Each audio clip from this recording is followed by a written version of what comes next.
Charlton Zoning Board of Appeals, October 3rd, 2017 meeting. First, we're gonna hear from Cantera, the petition for a variance. So, can you state your name for the record, please? Patricia J. Cantara. Great. And could you tell us what you're looking to do and the reasons why we should grant a variance? Absolutely. We need to replace our deck. So I live on Glen Echo Lake. It's on Yeah. 88 Stevens Park Road. Our deck is in disrepair at this point, so we need to replace our deck.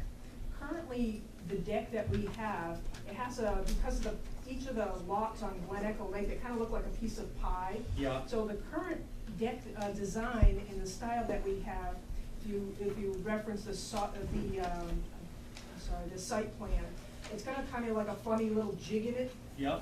That kind of corners out, it kind of basically kind of swishes in and then wraps around the front of the lake side of our deck. So all I'm looking to do is I'd like to just square the deck off. And the reason why I'm looking to just square the deck off is just basically, it would be nice for aesthetical purposes is one thing, but probably more importantly, we have casement windows. And so on the side deck, if I open my casement window, you open it up, you're gonna have a short, like a very, probably maybe about I see. 16 inches or so that kind of squeak by. Yeah. And they roll out, so it's almost like a safety issue as well as aesthetical issue. So I was hoping just to square the deck. And just for reference purposes, on 84 Stevens Park Road, my husband and I also own that property, and that's the property that directly abuts my property here. And to my knowledge, I checked with people in the neighborhood, I don't think anybody was complaining or concerned that it would impede their view or have any other issues, to my knowledge at this time. So all what's in here, the garage, the walls, Yes. that already exists. You're not Everything changing any of exists. that? Yes, so just a little yellow highlighted area, so you'll see Yeah, I my see that. I just house, wanna make sure. and then you'll see the sun deck, that's where the lake side is, and then Yeah. off to the side, you'll see that left side. So just that little yellow section, so it's actually adding on just another couple feet. But those extra couple feet are now gonna move me probably within 5 feet of the property that I own on 84 Stevens Park Road. So therefore, I think at this point, I need a variance when I'm checked with So Kurt. from the closest corner here to the edge of the property line, how many feet are you gonna be? So Kurt estimated, what he helped me out, he estimated that I probably, if I square it, I'm gonna be probably about 5 feet from the property that I own on 84 Stevens Park Road.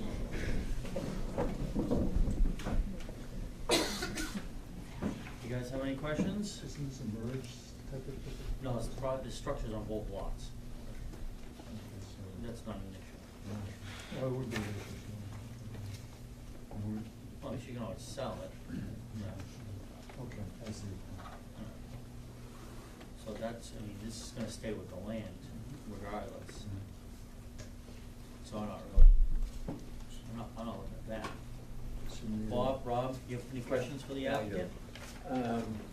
Has this board or the secretary of this board received any letters concerning this granting? No, Sue has. Okay, so as she says, then your neighbors are agreeable with what you're doing? I believe so, yes. Okay, that's fine. I have no more questions.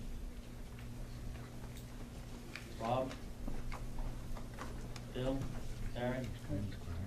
Is she looking for a special permit? Record. I think I just wrote it down I apologize, I'm not familiar, I kind of just did this on my own, so I thought a special permit may make sense. You had her add it in. And I don't know, technically, legally, there's a one way or another that makes more sense. And I did request a special permit just to make sure that I had no issues or problems. Conflict with the merge? Yeah.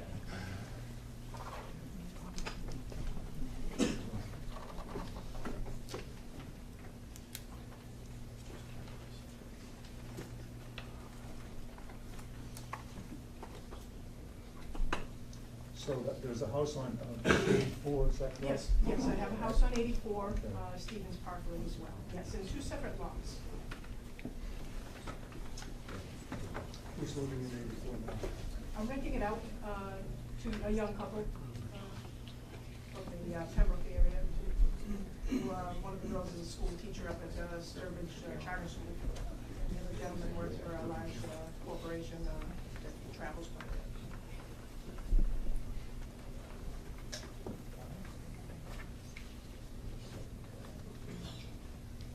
Don't all jump at once, guys. Well, what would be the hardship?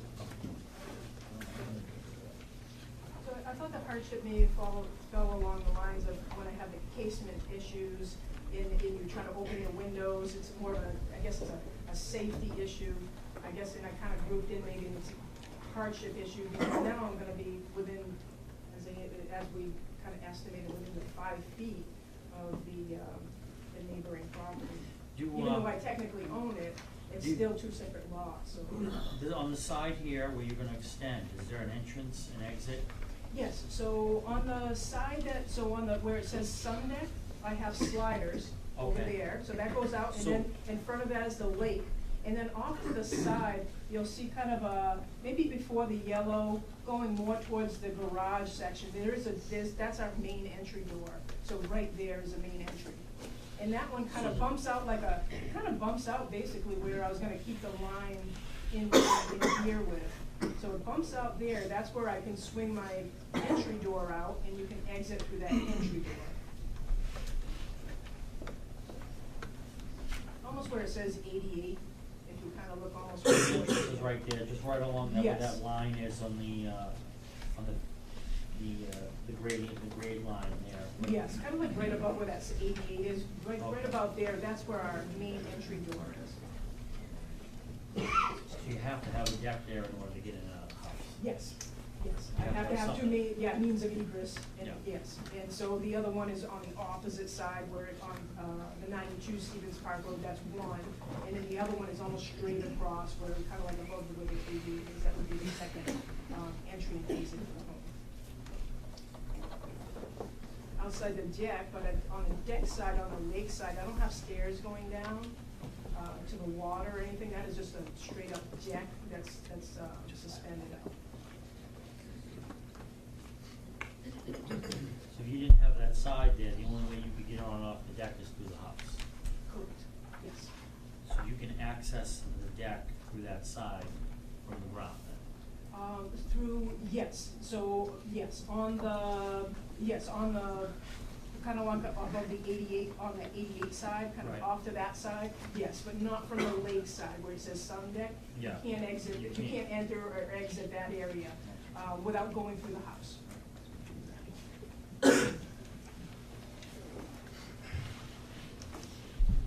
All right, you guys don't have any more comments or anything like that? Mentions a special permit and a variance. So, a special permit, if you grant a special permit, is the property, is this change or any more detrimental to the neighborhood? No.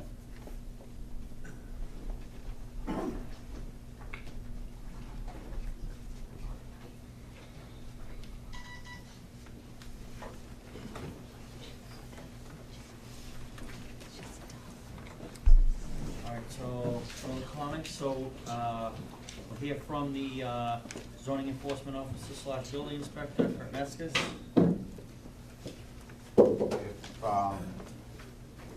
you'll accept these documents. I'll make a motion to accept the documents as stands. I'll second. All in favor, say aye. Aye. Carries.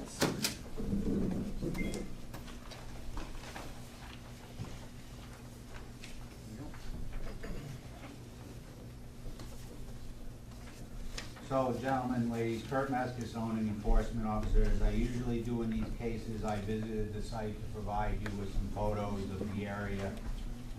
If you can see on the first two pages, the property described as 88 Stevens Park Road.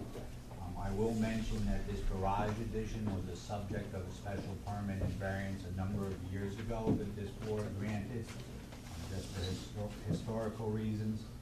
And you go to page 2 of the photos, you can see the small deck down the side, and those, as the applicant indicates, are casement windows that do swing out into the path of travel. That's the side set of stairs that she referred to.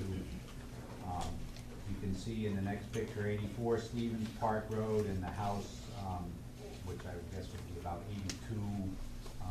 She owns 84 Stevens Park. And then you can see 92 Stevens Park, which to the left of it is a small bungalow. Just for reference, that property is going to come to you for some action at a further date. And then to the left of 92 Stevens Park is some vacant area. Across the street from that property is all trees. There's no houses across the street. Consistent with that neighborhood, there are a number of small lots. These are all pre-existing non-conforming lots, most of them 50 to 75 feet wide in a 150-foot zone and well less than the 40,000 square foot required. And then I provided the clearest image I could of the area with 88 Stevens Park indicated by the yellow push pin. You can see the subject house and the small bungalow to the left, and the larger, or approximately the same size house that the applicant owns to the right. I do believe that this house needs both a special permit and variance.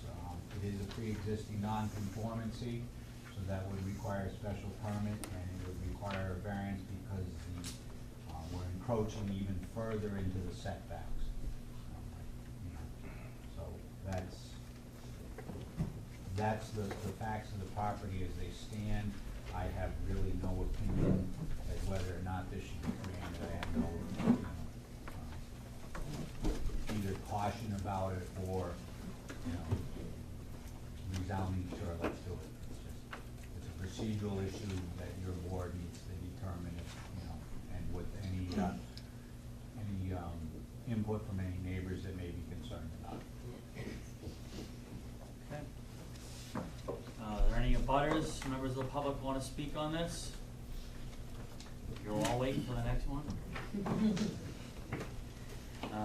Okay, so we'll just call any boards or commissions that may want to speak. Historical Commission, Board of Assessors, Board of Health, Recreation, Economic Development, Police, Fire, Southern School District, Bay Path School District, you already heard from the building inspector, zoning enforcement officer, Water and Sewer, Housing, Planning Board, Board of Selectmen, any other local official board, no abutters, no other interested parties have anything to say? Okay.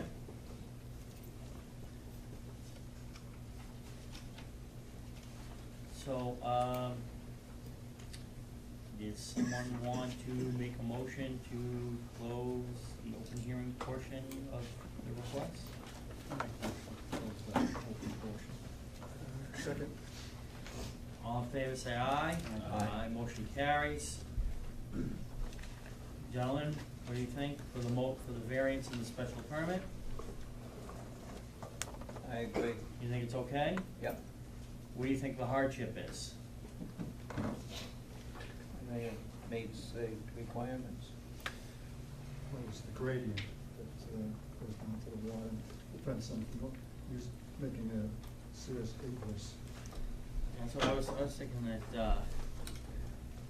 that's the only, well, aside from the inside of the house, the only outdoor egress would be that side walkway. And the fact that the casement window, there would be a safety thing that would create a hardship.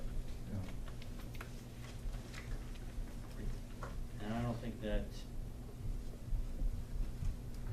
the change on this is gonna be any more detrimental to the neighborhood for the special permit, given the size of the lots and the nature of the lots around the lake there like that, so. 84 is not going to I don't think 84 is gonna complain. Bad, bad. So, does someone wanna make a motion?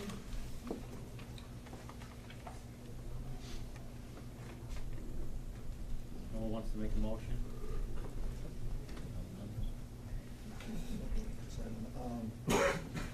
I'll make a motion to, It's, so it would be, a variance of, on the side setback.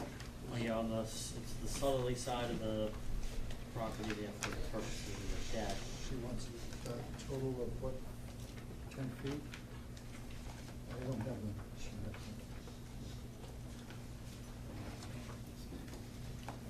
R40 zone.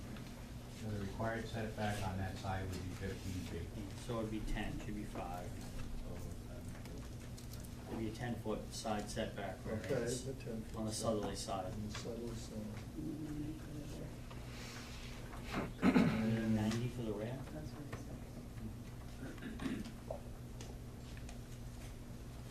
The existing deck. 90 feet for the rear? We didn't talk about Well, the deck was already there.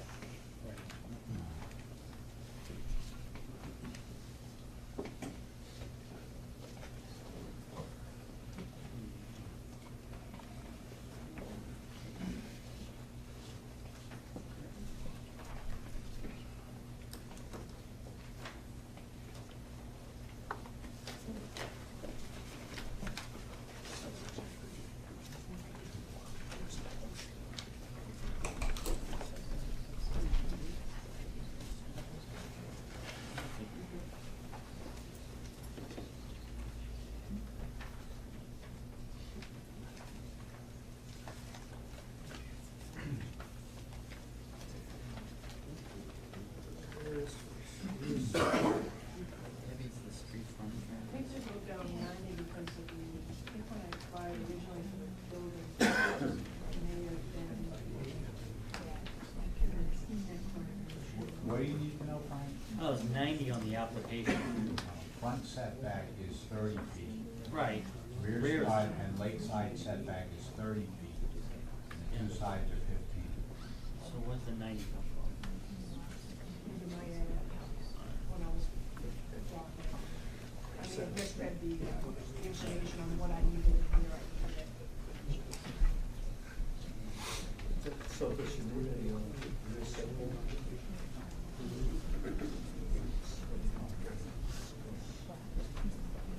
It would be 5 feet, so it's 25. How many feet is the deck from the water, from the rear? Bear with me here for a second, I'm just referencing the Town of Charlton letter, and I think it was right in here. Just a second, and I have approximately 60 linear feet of frontage. The deck is probably about 20 feet? According to the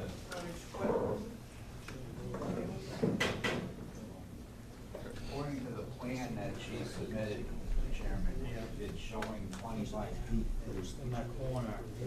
somewhere, and they show a zoning setback line here, so they're, approaching Oh, I see that. 2 feet forward. It's 5 feet on the rear, Okay. plus or minus. Plus or minus 1 feet, because it's a shorter one. All right.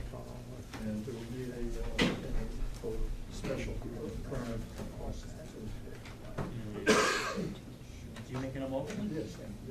So you're gonna grant the special permit, saying that it's not any more detrimental to the neighborhood, that you're gonna change in the structure? That's what you're gonna say? Okay, is there a second on that? Second. All in favor, say aye. Aye. Motion carries. There's a 2-day appeal period, then I file with the town clerk, you'll get a letter in the mail saying, okay, go to the town clerk, you can pick up the motion, the package, and then you're gonna go to the Worcester County Registry of Deeds, register it, and bring up a copy of the register it back, back to me, and then you'll be good to go. Excellent, thank you all very much, I appreciate it.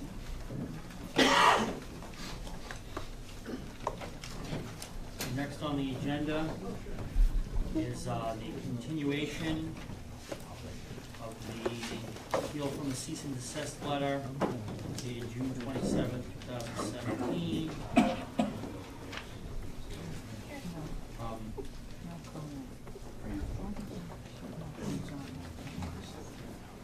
Francis J. Milka, 73 Potter Village Road.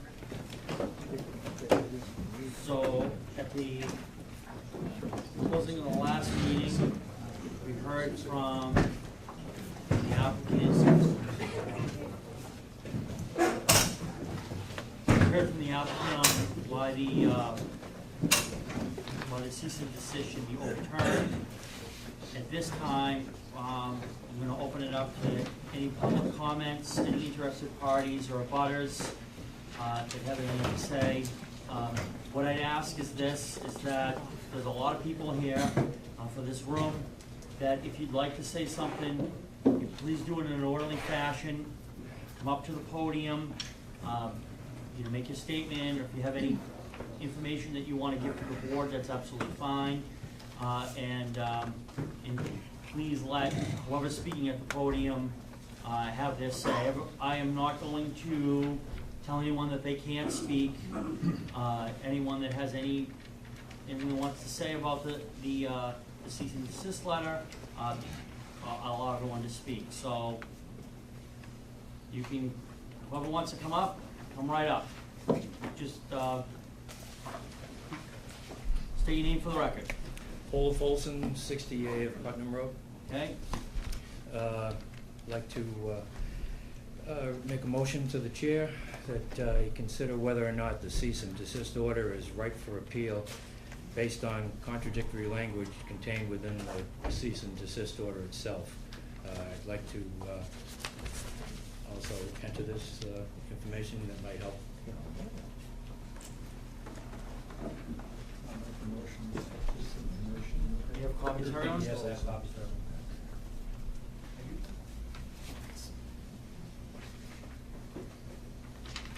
So what you're saying is, you're saying that based on a prior, no, there's no motion, there's no motion.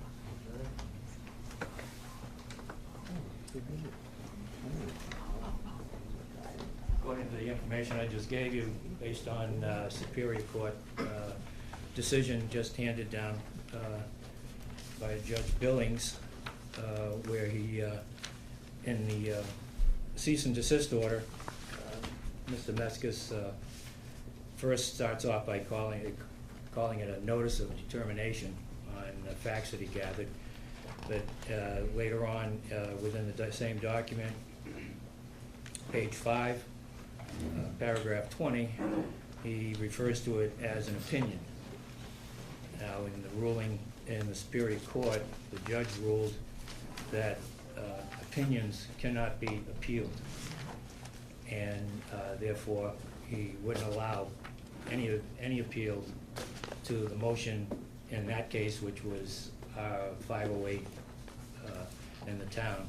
Yep. And so I would like to make a motion, request that the chair make a motion to remand back to the enforcement officer this order for all corrections and/or addendums as may be required. Oh, I don't think at this point I'm gonna make a motion on that. And the law enforcement officer did issue a cease and desist to Francis Hilker, and that's what they're appealing. So in this instance, there was no cease and desist issued at all. So we're not gonna have a vote on that. Okay. We're gonna allow everyone to hear what they Okay. have to say, okay? All right. That was up to a judge. Obviously, it's a totally different forum Okay. than where we're at here. All right. Do you have anything Yeah, else you wanna report? Yes, I do. Last week, also was brought up during the presentation as to when the first complaints started. Okay. Versus Mr. Hilker and his operation. Yep, I also have information. yep, bring it up.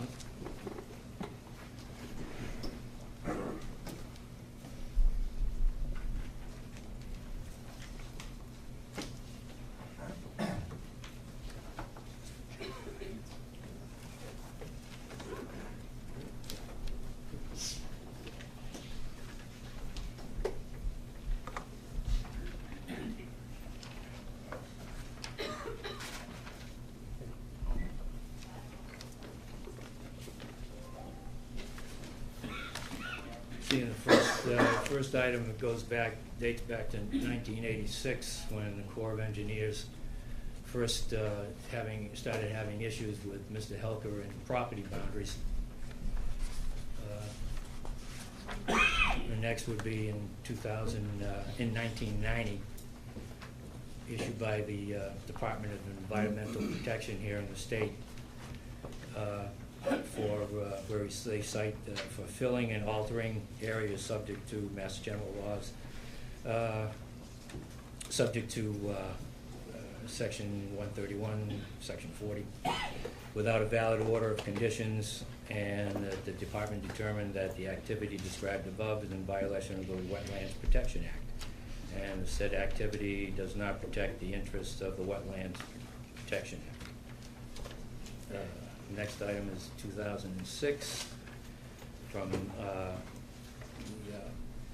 same project, from project manager at Buffinville, where he states that they've found that the adjacent landowner has encroached his gravel pit operation onto government property, and the landowner has pushed his gravel pit area into core property, and they're going to refer the problem to their real estate division, and he's created, and also they noted that Mr. Hilke had created large berms and is dumping fill over the edge into government property. The next one would be in 2009, written also from Buffinville, where they state that the easements contain a restriction against the construction of maintenance of structures within the easements without prior written approval from a representative of the United States, in this case, the Corps of Engineers. Mr. Hilke has placed and/or removed material in the form of large boulders, sand, ponds, spillways, structures, and other debris on government property, namely the two tracks D 422 and 425, within the easement. And lastly, you'll see a picture that was put together for the town of Charlton, and the red outline is Mr. Hilke's property. The blue outline is the Corps of Engineers property, and you can see evidently that where Mr. Hilke's operation clearly is operating within the floodplain, and the Corps, that property belonged to the Corps of Engineers.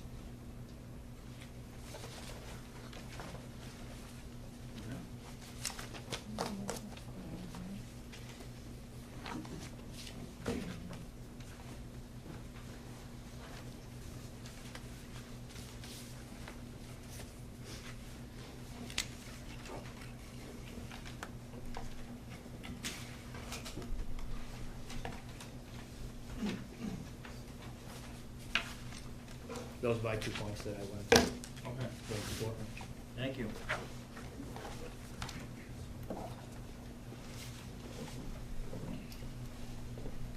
State your name and address for the record. My name is Ronald Benjamin, 59A at Putnam Road in Charlton.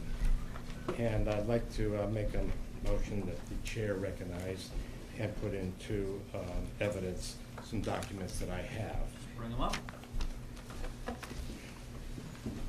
One is a mine overview, and the other is mine safety and health act. Give one to the,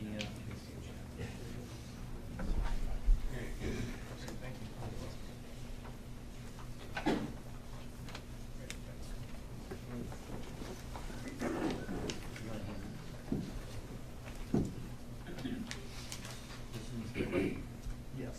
I'll go through that.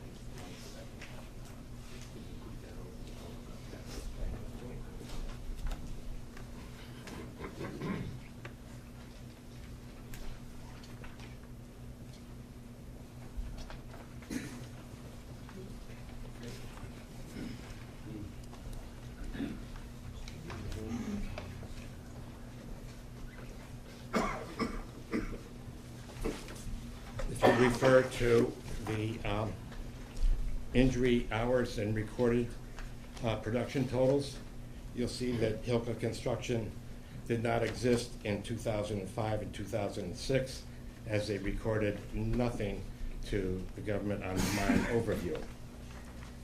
if you return to the citation orders and safeguards, you'll see that starting in '07, Hilka Construction had various fines all the way down to 2016.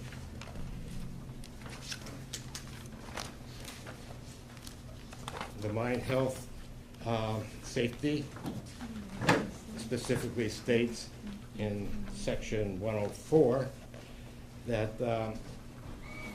these citations refer to section 104A.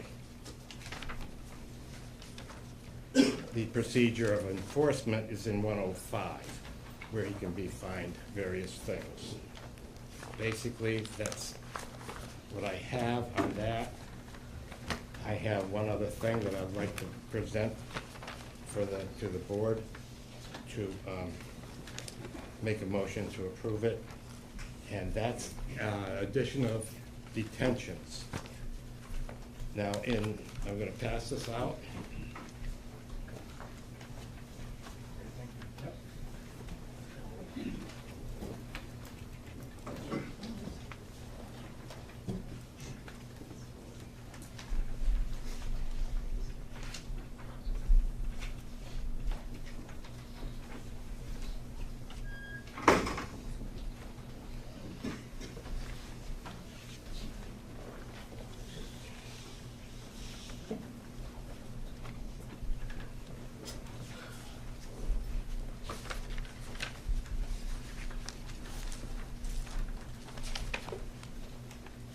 Referring to on page 23 that you see there,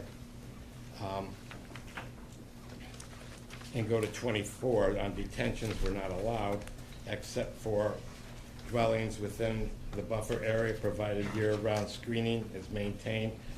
However, detention ponds are not allowed. In 1995, Hilka Construction had one detention pond in that location of his property.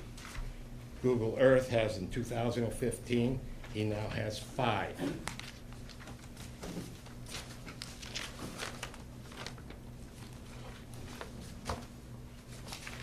I'd like to have the board make a motion of those documents be entered. Do you want to introduce someone to enter these documents in?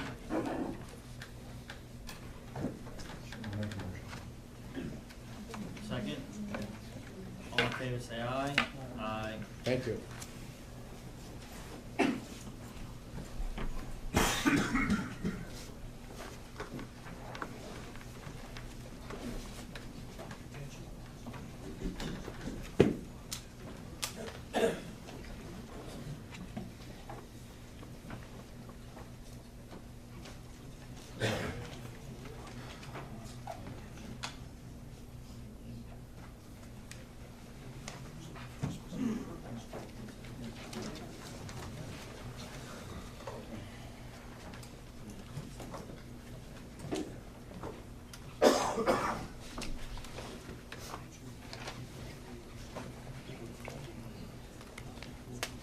You want to state your name for the record, Yeah, please? Eric Borgeson, Larned Hill Road. I've got a short statement I'd like to read before you make any considerations. I've lived at this address since August '97. I have some satellite photos from when I did move in.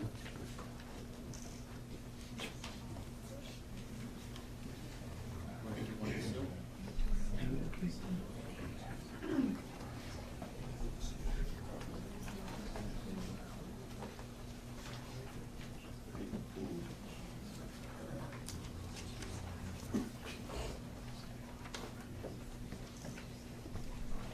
Oh, you want to do something, Stan?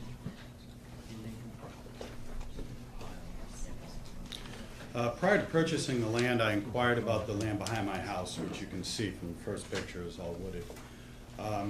I was told that the area was zoned agricultural and classified as undevelopable.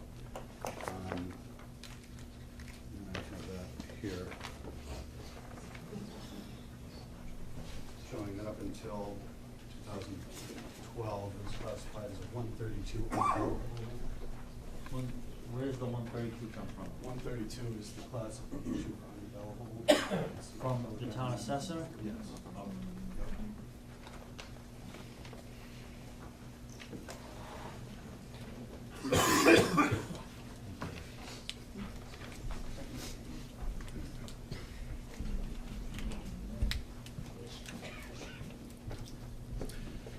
So we moved forward with the purchase of our house. I also had the opportunity to meet the neighbor, Fran Helka, and as you can see by tonight, he's a good guy, and I always had good conversations with him. Then around 2002, the operation went through a pretty major expansion, and it grew around our neighborhood. It became very large, and then you can see that from the second sheet from 2002. I inquired to the town again and was provided the same information that the town is undevelopable. In 2004, blasting was added as part of the tools that they were using for their mining.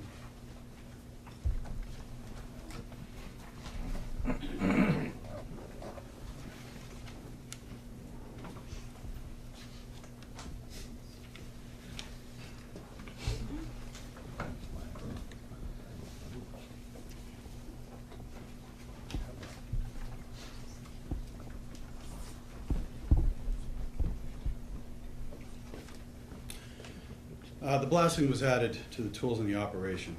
I inquired with the town, and they had no information or provided any approval for the additional using of blasting.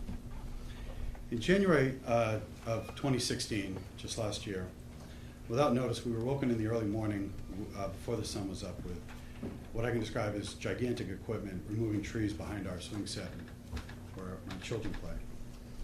Massive numbers of trees were being removed, and this operation was, at this time, was so close we could see, hear, and smell the trees being removed. I immediately approached the Hilkas in person and asked what was going on. I explained that I have small children and pets right near where they had this huge equipment. I inquired what the plan was and how close the operation was going to get to our house. They explained they did not have formal plans and were cutting down trees to expand. I explained my concerns, and they told me that they had all the proper approvals in place and would be at least 700 feet from my property. From satellite photos, they didn't provide that. And shortly after the cutting, orange signs and no trespassing signs were added, some just feet away from my playground where my kids are.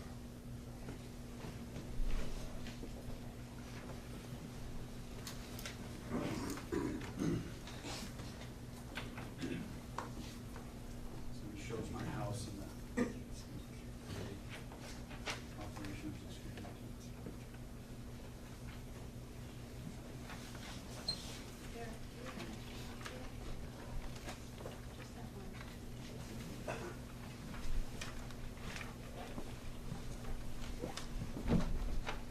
Quick question, you got two lines there, you gonna, Yeah, the one is the property line and one is, pretty much where the kids are, the swing set. So the property line's about 292 feet, Oh, so which you is line want- A.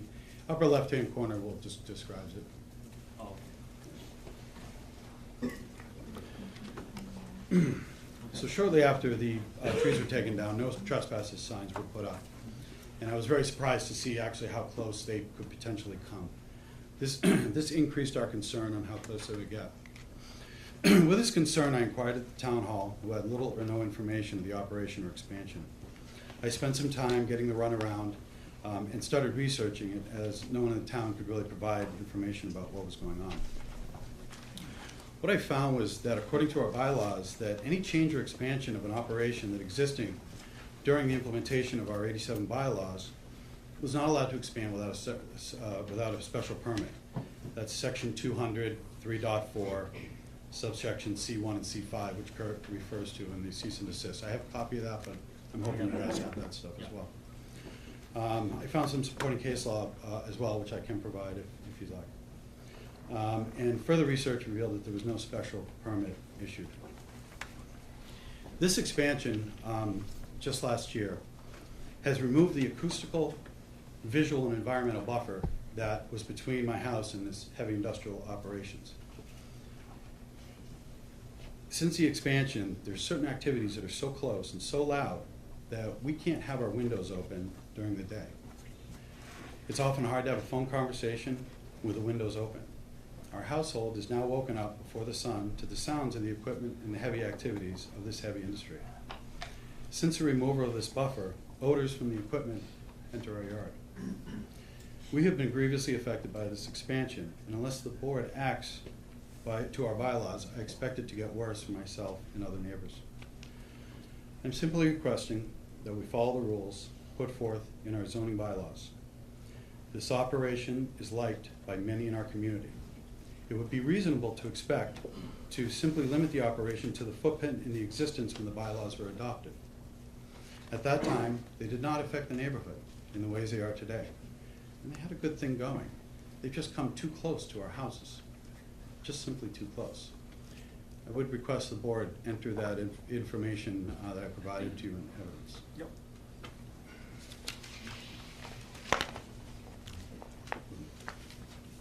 Yeah, I think what I'm gonna do is that anyone that's gonna, I'm gonna take everything, I'm not gonna. Okay. yeah. Thank you. So I'll just do one motion to accept it all, because everyone's got something, so. Thank you. It makes more sense for that. Anybody else? Next? The gentleman in the back.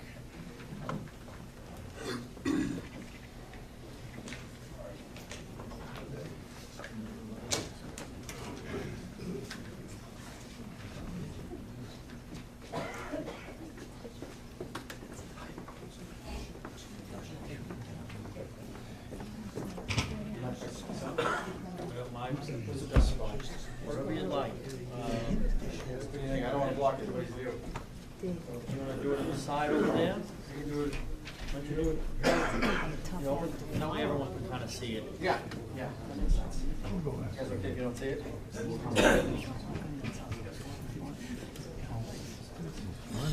Okay. My name is Robert Doyle, 52A of Putnam.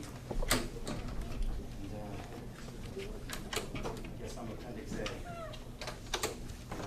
Cease and desist order.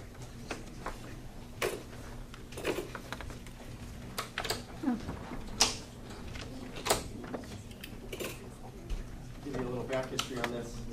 I went to the, after the blast of April 1st, 2016, I went down to the Army Corps of Engineers, and this is what they had. And I asked to make a copy of it, so I had a copy of it made. It was a 1985 map of the Hilker Pit. I know that everybody was interested in 1985, so they have lots of maps down there. You should see them. Is that good for everybody?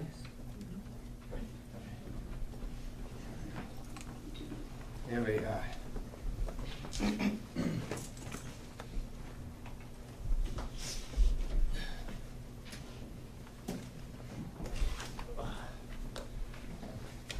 again, my name's Robert Doyle, 52A of Putnam. I don't know if you got that. You got it. Okay, I have a document I'd like to present to the board. Bring it up. Okay. Any copies for everyone? Yes, I do. All right. One here. For the file.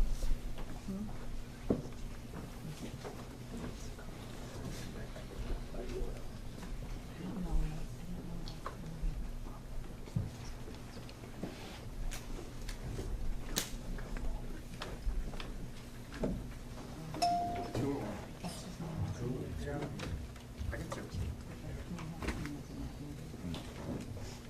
Okay.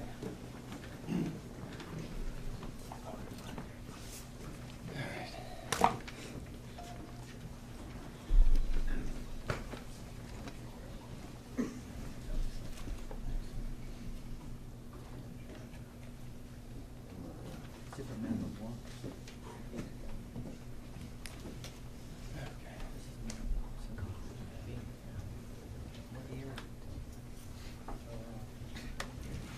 Which one? Everybody's got the same one. Oh, that was produced in the request for information, the public records request release to the town. It's definitely recent. And it's the same information that they provided the attorneys. They gave me a copy of it.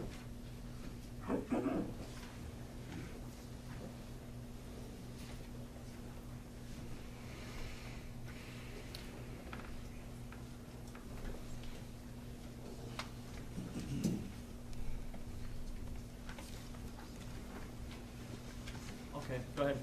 Okay.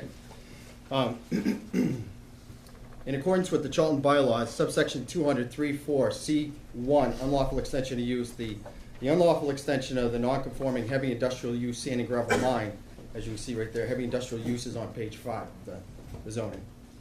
And manufacturing, which is page 7, ID. The physical footprint of the original non-conforming location. As you can see here, the original footprint. And I just want to, I don't really have a ruler. You guys got a ruler or something? But, so anyway, if you look, this is the little bump out here. And you can see that they definitely took out some trees right here. So taking out trees and stumping, that's not mining. I want to That get was over an and go ordinance. look at it. But they were mining up to right here. If you draw a line directly across, you can see that. That's black and white where they were. That's the original footprint of the mine. And again, this map is still at the Army Corps of Engineers. They would not let me take it. I had to take a photocopy of it. That was it.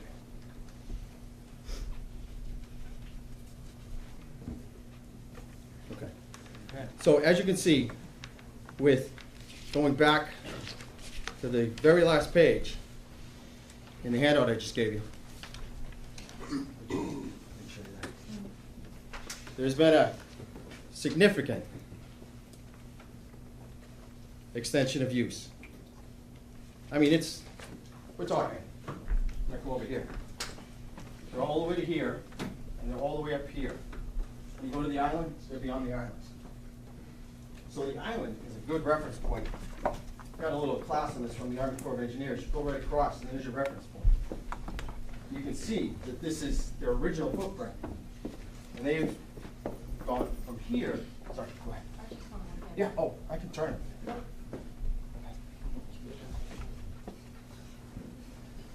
And the other thing that you can see here, which is very interesting, I tried to take a picture of it as best you could, but take a look at a few things they're missing if you're on the back page. One of the things is the buildings, the structures.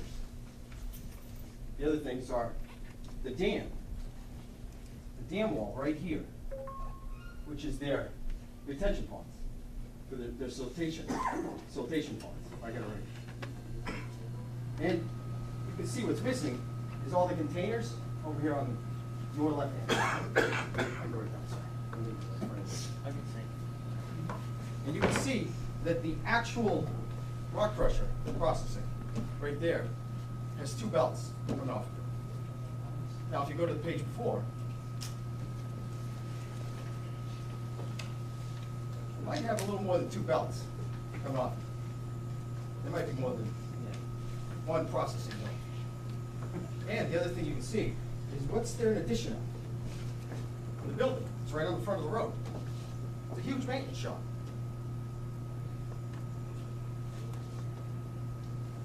So what they added to the property, if you go all the way back to the assessor's page, the assessor's notes, they will show you in 1998, they added the structures to the property. 1998, which is 11 years after we adopted zoning. Start reading it.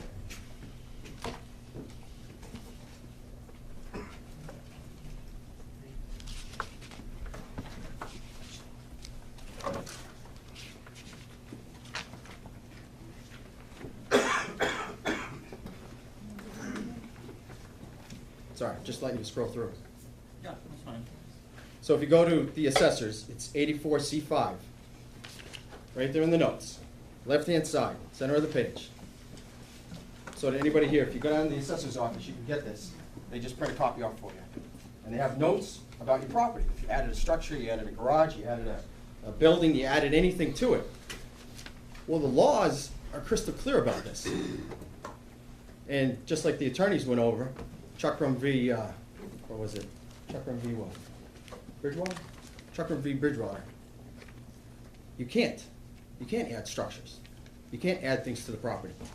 Not only do you have to be legally existing, but you can't add any structures to the property. Otherwise, it makes the property no more, you no longer can exercise your rights under your chapter 40A, subsection 6. You can't have a subsection 6 finding. You can't be grandfathered. If you extend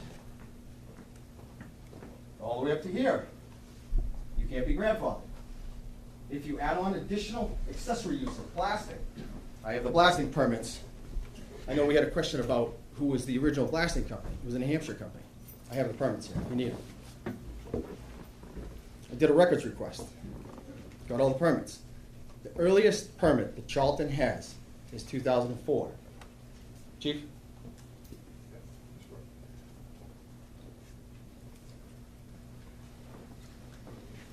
So if you look at the Charlton regulations, you go into 203.4C, Bull Lakes, I think it's 2 or 3.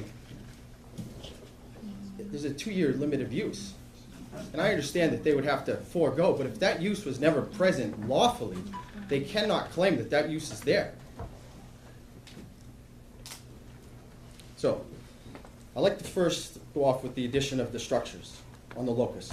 The assessor's office identified that there's a 6,400 square foot garage as seen from Potter Village Road in 1998. The zoning bylaws were adopted in 1987. Therefore, the addition of the structure constitutes a change of use to the property, which is also more detrimental to the effect of the surrounding neighborhood. They work on trucks. They store equipment. Do you see anywhere to store equipment? Do you see anywhere to work on trucks? You don't. It's not there. Because that was the original use. Now they've expanded the use. Like you're saying the original use was to work on trucks? No, the original use was sand and gravel. Okay. The original use was not a mine. The original use was a 410. So if you look at the Do you know if they got building permits when they built? no, absolutely not. Kurt checked into it. I have the emails from Kurt. There were no building permits for that garage. And even Are there records for it? 98. Yeah.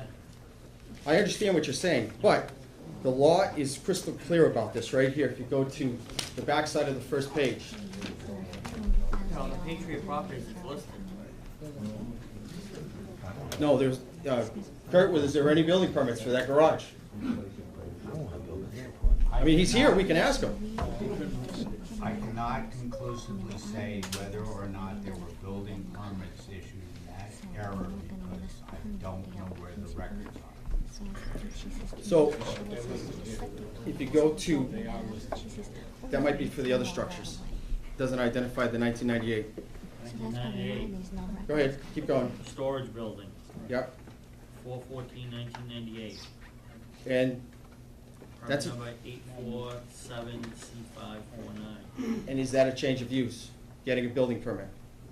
Is there a special permit required to change the use? If there was a building permit, I would be presenting it to you, if Charlton gave it to me, because that is conclusive evidence that they changed the property. They did not receive a special permit in accordance with the zoning bylaws. If you go to the page 2, you'll see right there, a landowner has the burden of providing that a structure was being used in accordance with the building permit. Morias Vias Oak Bluffs, 2004. The landowner has to provide you a copy of the permit if his zoning is challenged. Where's the building permit? And even if there is a building permit, that just proves that he changed the use of the property. He added a structure, he added a maintenance shop, he added a storage facility. That was not sand and gravel. The burden, as you read the next sentence, the burden of establishing a prior non-conforming use is on the party claiming the benefit, Hall v. the Zoning Board of Appeals of Edgartown. I mean, we have to fall back on case law. I understand that you guys have to make a decision here, but case law is going to dictate the overall end, as so said the attorneys.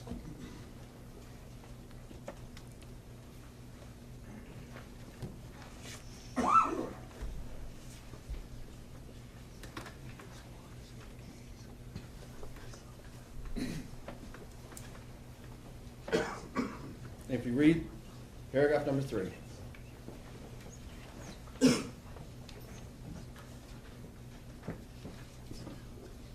You can keep going, I mean, unless Yeah. someone else has a question, you can keep going until we have a question or something. Sounds good. Or if someone says you're going too fast, we'll let you know, you don't have to stop on our account.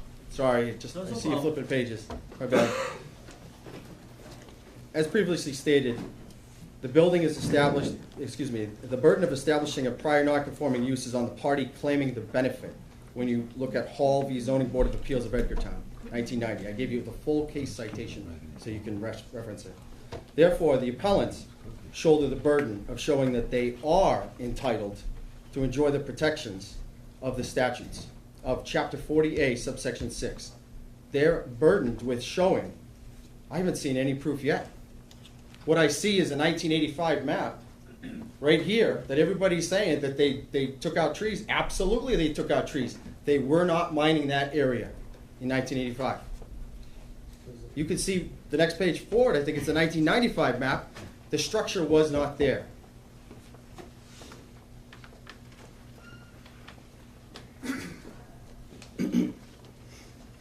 There's a whole bunch of case law here, like 6 or 7 case laws, and then it goes into Chuckram v. Bridgewater v. Chuckram. It also goes into Cape Hotels, if there's a difference in kind, whether or not it was legally existing. Did anybody cover MSHA, MSHA? One of the previous gentlemen gave us mining, gave us some mining information from MSHA. So, someone provided you information stating that they were not registered as a mine? Well, they weren't, I mean, from what it looks like from that sheet is that prior to 2007, they don't have any records through that organization, so. MSHA doesn't have any records? You mean the federal government that was existed since forever? You mean 1977? MSHA was stood up. It was, yeah, I understand. I'm just saying, I mean- that from what he gave me, it goes from 2007 forward. There's Did, nothing. did he cover the citations and violations? He did mention that there's violations on that. Okay, one of the violations is not being permitted to mine. Okay, I don't know if you covered that. no. It's mining without permission. No. So the question here is, and when we take a look at, there's a reference to a case in here for whether or not they were legal, and in 1987, were they mining legally? I mean, the question comes out, were they mining legally? The federal government says, since 1977, you have to register your mine if you're mining. And in 2007, they received a citation, a violation, establishing that they did not register their mine with the federal government, and they got a fine, and they paid that fine. And then they got it registered in 2007. And if you look at the hours of usage, the hours of usage before that are 0, because that's what they reported, that they did 0 hours of usage before 2007. So are you saying that they weren't blasting prior to 2007? I have no idea if they were blasting or not. I mean, let me ask the fire chief. Do you require a company to be registered with MSHA to pull a blast permit? Okay, so he wouldn't have checked. That's up to the town.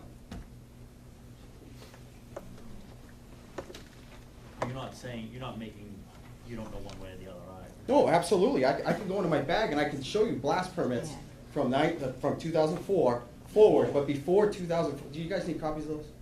I have. We have one from 2004 that someone provided to us. Okay, I have everything in between. I pulled them all. Yeah. If you need them, I'll give them to you. Everything in between what everybody. From 2004 till the one week and a half ago, whatever it was. Oh, okay. Yeah. Something later on. No, in between. 2004 to now. That's one of the things that we had asked Yeah. 2 weeks ago, if you had copies. Do you have copies of those? The permits? Yeah.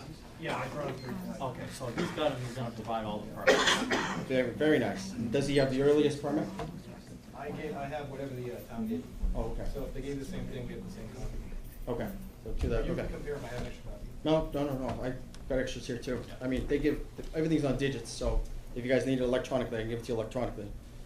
So the original Hilka sand and gravel use protected by General Law, Chapter 40A, subsection 6, with respect to the size, character, and defining characteristics, which were in existence in 1987 when Charlton adopted the zoning, does not extend additional protections to the whole tract of land owned by Francis J. Hilka or Francis J. Hilka Jr.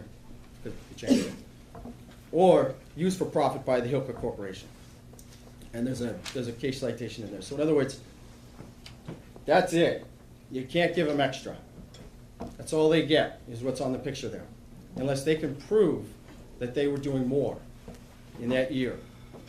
And they had the opportunity to come forward to and prove that they were doing more than what's in that picture. Everybody was saying last time, 1985, we cut down trees. They absolutely cut down trees. That's not mining. You can see right in the picture, all that stuff, all that overburden, it's called overburden, it's still there. That's not mining.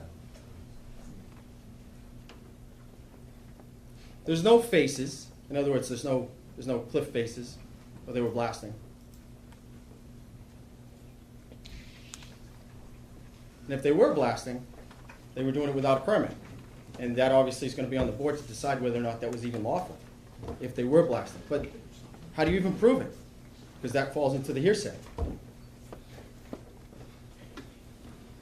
So furthermore, there's nothing in the bylaw itself, when you read the bylaws, that save existing non-conforming uses of land to any greater degree than is required by the Chapter 40A, subsection 6. The bylaws cannot grandfather them when the state law says that if they extended and lost it, they can't be grandfathered. Sorry, I'm just interpreting as I go. Okay. What am I? So it's plain that the legislature intended that existing uses should be preserved. It is equally plain, quoting a case law, it is equally plain that the statute and the bylaw that they are not to be extended. And again, that's Bill Ricca v. Quinn. If you need that one's cited in here. The company's expansion of sand and gravel use beyond the original 1987 footprint as seen when comparing the 1985 with, in your thing there, you got the 1995 and the 2015 map prepared by Todd Gerard from the town, which was given to me with the records request.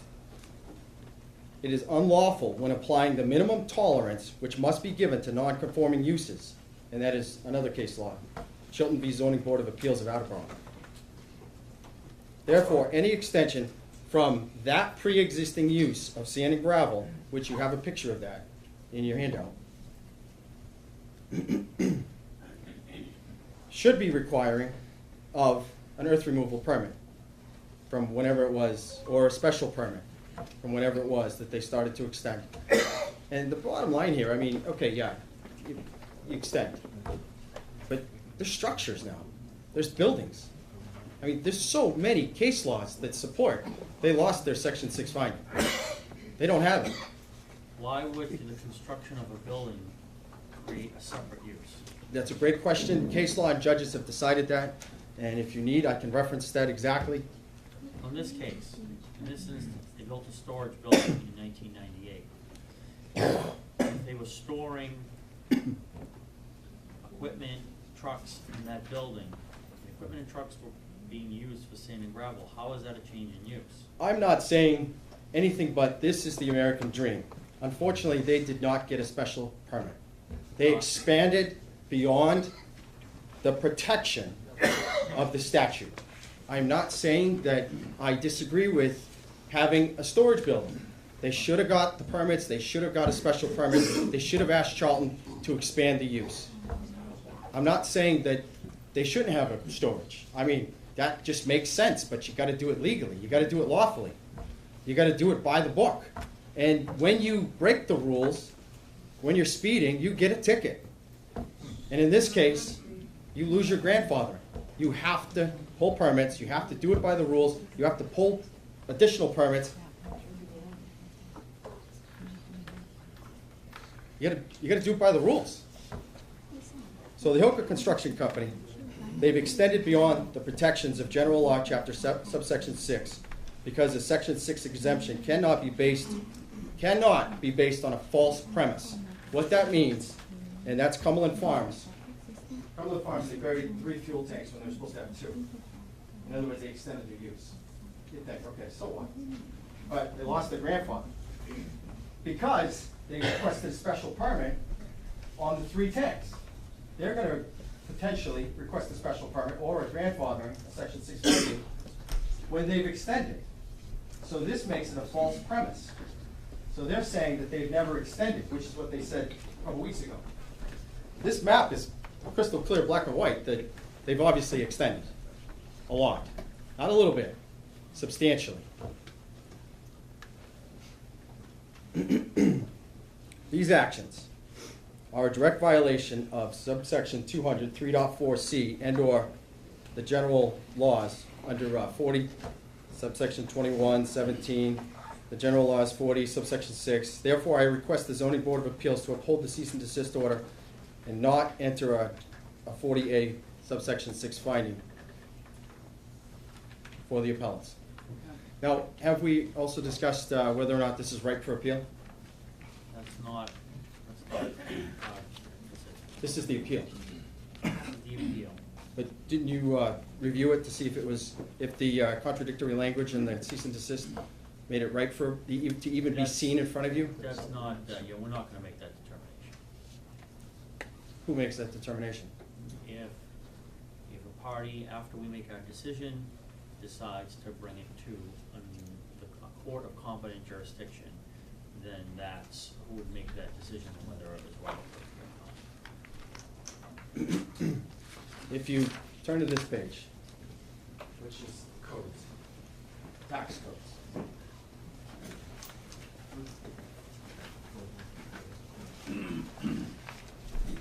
You will find in the tax codes, it covers This is mine. the land use codes? Yes, it's the one that's circled, land use codes. Okay, and where is this from? This is from Charlton. This is the town of Charlton Assessors Land Use Codes. That is correct. Okay. If you look at the land use codes here, you will see that mine is 413, other mine. Okay. A sand and gravel pit is not a mine.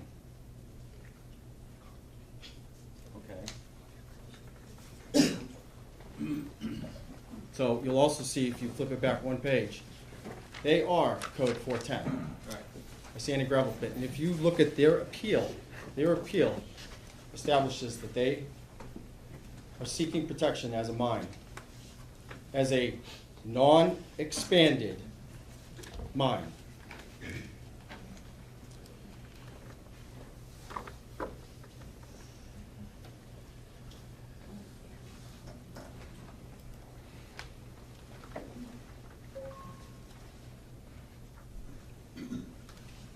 Heavy industrial use mine. And if you go to the Charlton zoning bylaws, you go to page 5 of the Charlton zoning bylaws, and page 7, it establishes what is a heavy industrial use mine.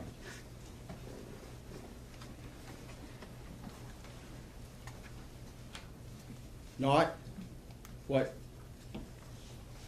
the zoning enforcement officer has basically recommended that they be. In the Charlton zoning bylaws, on page 7, it's heavy industrial use mine, sand and gravel or quarry. And on page 5,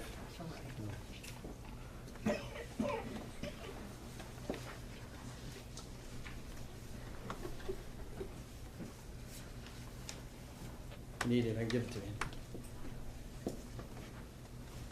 Came out with a new book a couple weeks ago, so. Yeah, I got it.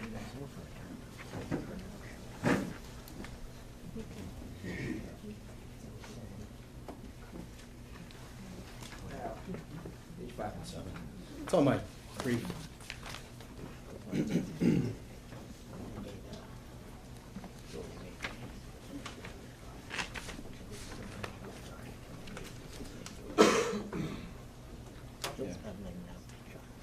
Manufacturing is on page 7, and heavy industrial use mine is page 5.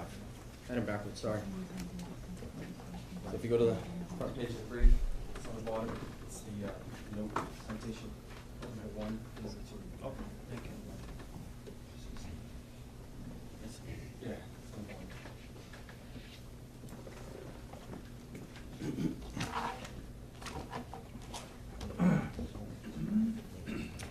Did somebody want to see blast complaints? Yeah, that's right. Mr. Howard, you wanted to see blast complaints, right? Sure. Okay.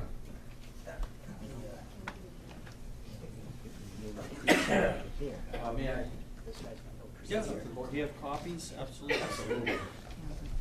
Might have made some copies here. So I made a blast complaint because the pictures were knocked off on the walls even first. And,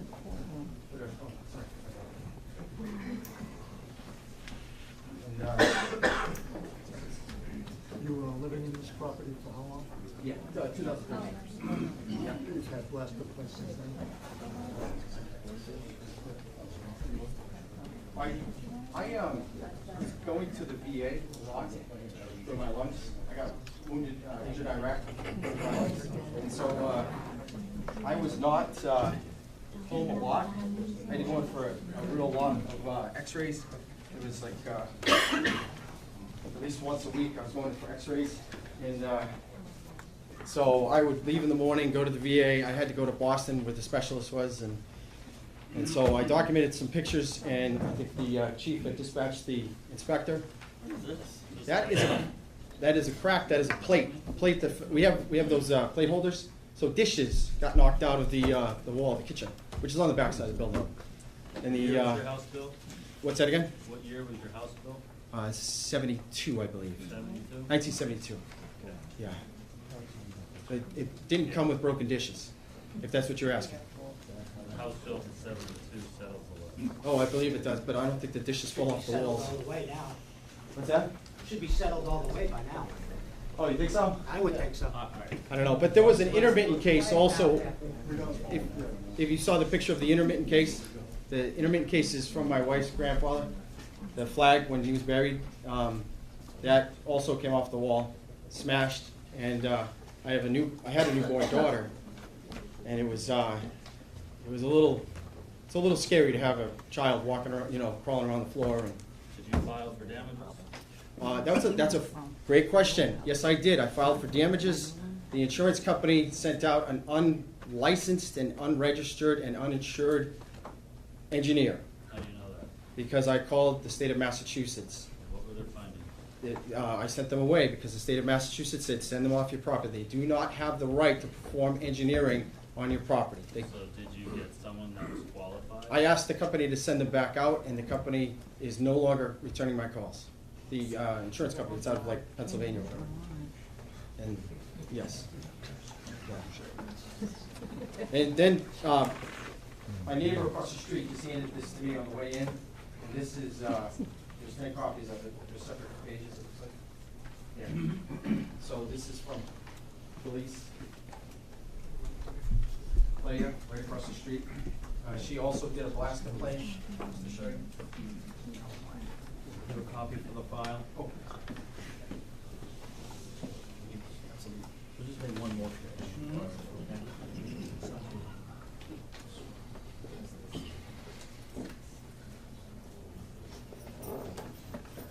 And to kind of answer your question, we also own a property in Holliston.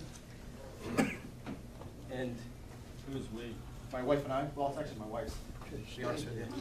And she moved out with 3 kids because of this. She's all done with the blast because she was home with the baby for a little bit, and then we got a sitter for our little girl Mary, and my wife was all done with this. Through the chair, stay on topic. You move this along, other people would like to. Yeah, it's a Yeah, little much, absolutely. really. Sorry about No, that. it's Okay. all right. time, beautiful, you did a good job. Yeah. Okay, all right. I told everyone's gonna be able to speak, everyone will get their chance. So you have any more for us? I think that's a lot.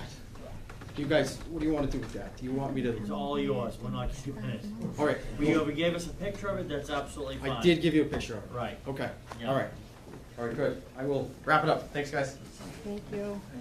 Yeah. All right, next.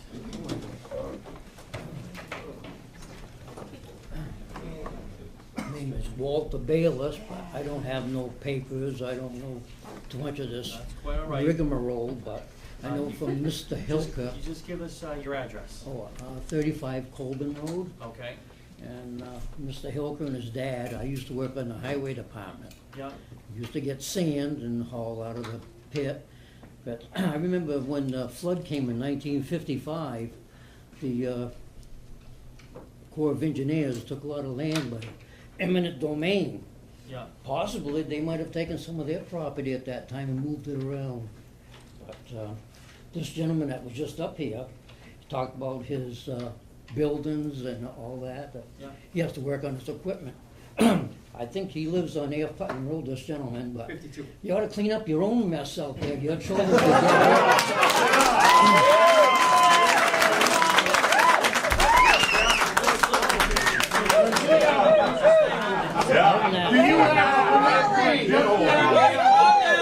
Detriment to the town. No, I'm not gonna do this myself, but when you go by it, I can't hear you. Let's get some quiet here before you speak. say when you drive by there, Mr. Hilkins, it looks pretty good. He All right, works all right. hard to Could you go keep things back, going. please, from where you started before we had this noise? What, What I wanna hear from you, and I'll repeat it. yes, You made a statement about the previous person to come up here, yes, okay, about his home. right, And then there was a loud noise happy about it, okay? okay. Well, now continue, and no more. What does this home have to do with this conversation? Right. Let the gentleman on the podium speak. I'm asking a question. If you wanna ask the question, you'll come up to the Mine. podium next. I'll be up. My main thing was like, I said the Corps of Engineers could have possibly moved some of the property Yeah. line, because there was a community park Right. down off of Gale Road, which they Right. totally eliminated the road. My father was an assessor in town here for 24 years, and I used to go down here as a child with him. So there's a lot of things in town that have changed a lot. Okay, That's I what I appreciate just that, wanted to say. and your input. Thank you. You're welcome. All right, next up. I lived in town for a long time, 20-something years. Then I moved out, James Lowell, and if you want to see my address, you can look it up. But I lived in town. Stop 1 second. All right. We're all volunteers, right? I don't get paid for this. I take the time out of the day to do this. as a Okay, you citizen. chose to do it. I ask for a little bit of respect. I'm that's giving all. you respect. I'm not trying to give you a hard time. I just wanted the person who was up on the podium to have their chance. Okay. I'm giving you That's your fine. chance. Could you just tell me your address? But what's the difference where I live? Just for the record. 87 A.F. Putnam Road, okay? Thank I lived in town for 20-something years. I moved out, bought a house in Holland. Yeah. Moved back in town now that my parents are getting older, I'm gonna buy their house back, okay? I'm sitting in my house working, because I work from home a lot. Yeah. On a phone call with a customer, and they actually asked me if I was in earthquake. The house shook that hard, okay? Yeah. That's, what happens if my foundation cracks? What happens if my well fails? Who's gonna fix it? Can somebody answer that? Anybody, insurance company? No, excuse me, you address this Talk to us, board, okay? please. I mean, come on, you know these other people are thinking the same thing. I don't have paperwork or any of that other stuff. I just want a simple answer of Did you who's grow gonna up? fix that stuff. Did you grow up on A.F. Putnam? Yes, I did. Okay, so. when you Didn't were- happen when I was a kid, There was no blasting? when none you were a kid? whatsoever.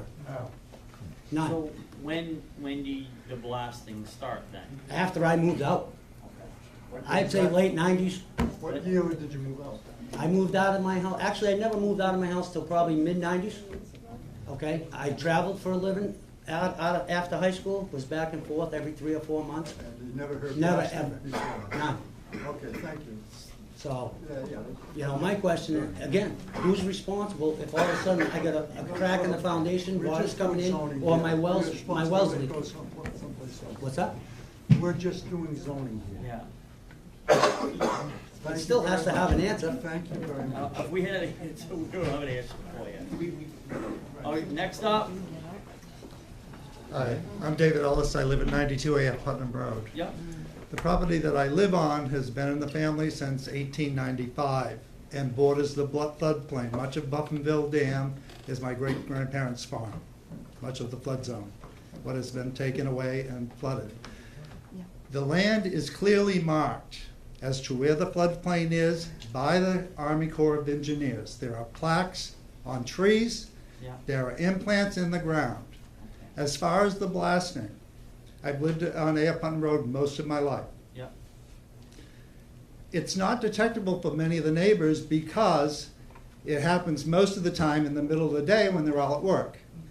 The issue isn't the noise, it's the vibrations. And anybody who understands anything about an earthquake continuous vibration is eventually going to weaken foundations.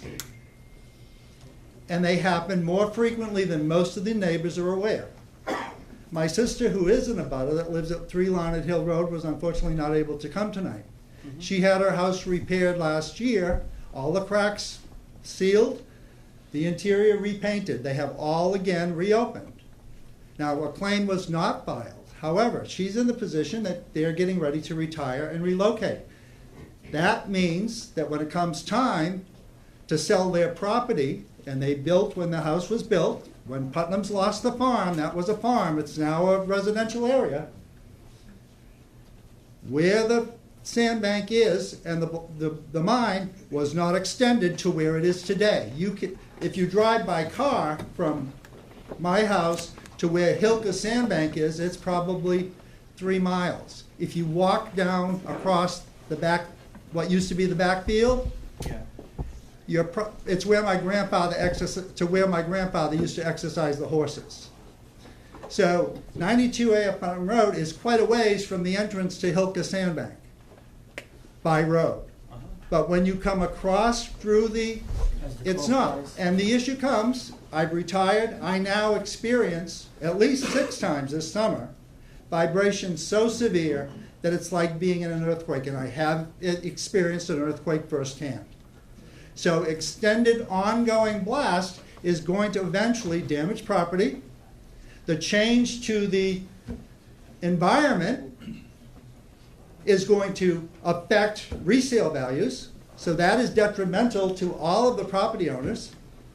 And if the sandbank is expanded to come up around the other side of the properties on Larned Hill Road, it's going to affect the new homes that are being built on what was Stevens Farm. Yes, it was agriculture. It's not any longer. It's now residential. The farms are gone. It's not 1985, sir. I took a great offense at your implication that someone who just bought property in 2013 didn't have a right to the protections granted by the zoning. If you're so concerned about the vibrations and things to the house, why didn't you file the claim? The issue comes down to, who do you file to? Who do you complain to? If you have an issue, You go, why didn't you file? I went to the selectmen. Answer my question. Excuse me, I went to the selectmen and asked about another issue. They sent me to the police department. Police department sent me back to the selectmen. You can't get an adequate answer when you try to find out who to complain to. And I think I'm not the only one who's experienced this. I heard at the last meeting the complaint should be going to the fire marshal. But that's not public knowledge. If you're not home to experience the blasting, and you don't know where the cracks are coming from, and then suddenly you're retired, and you're experiencing the blasting firsthand, about twice a month, it starts to think in where the cracks in your walls are coming from. And that's the concern. Property values, resale, and damage to property, that's their investments. That's their future. And it was not what existed when they purchased their property. And you're here to look at all the parties involved, not just Mr. Hilka's interests. You have to protect the many landowners along Putnam Road, because there are many, many new homes that are valued at least $350,000 and up. Thank you. Thank you. Anybody else? Come on up. Oh, sorry, I'll get you next, all right? Someone come up.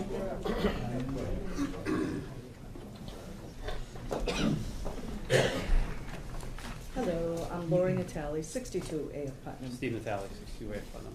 So we wanted to answer a question that someone just asked, who's gonna pay for this damage? Right. Well, I can tell you who's not gonna pay for it. It's most likely is your insurance company. Because in 2013, we filed a complaint with the fire department. Well, A seismologist came out, put out the meter.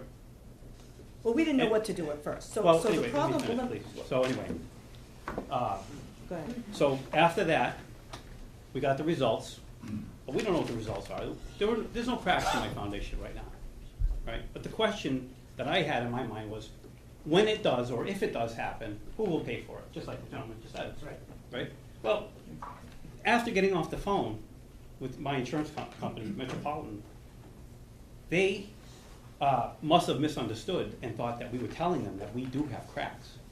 But 3 days later in my mailbox, I got this letter that they will not renew my insurance and that we had to go to a state board of insurance to file for special insurance.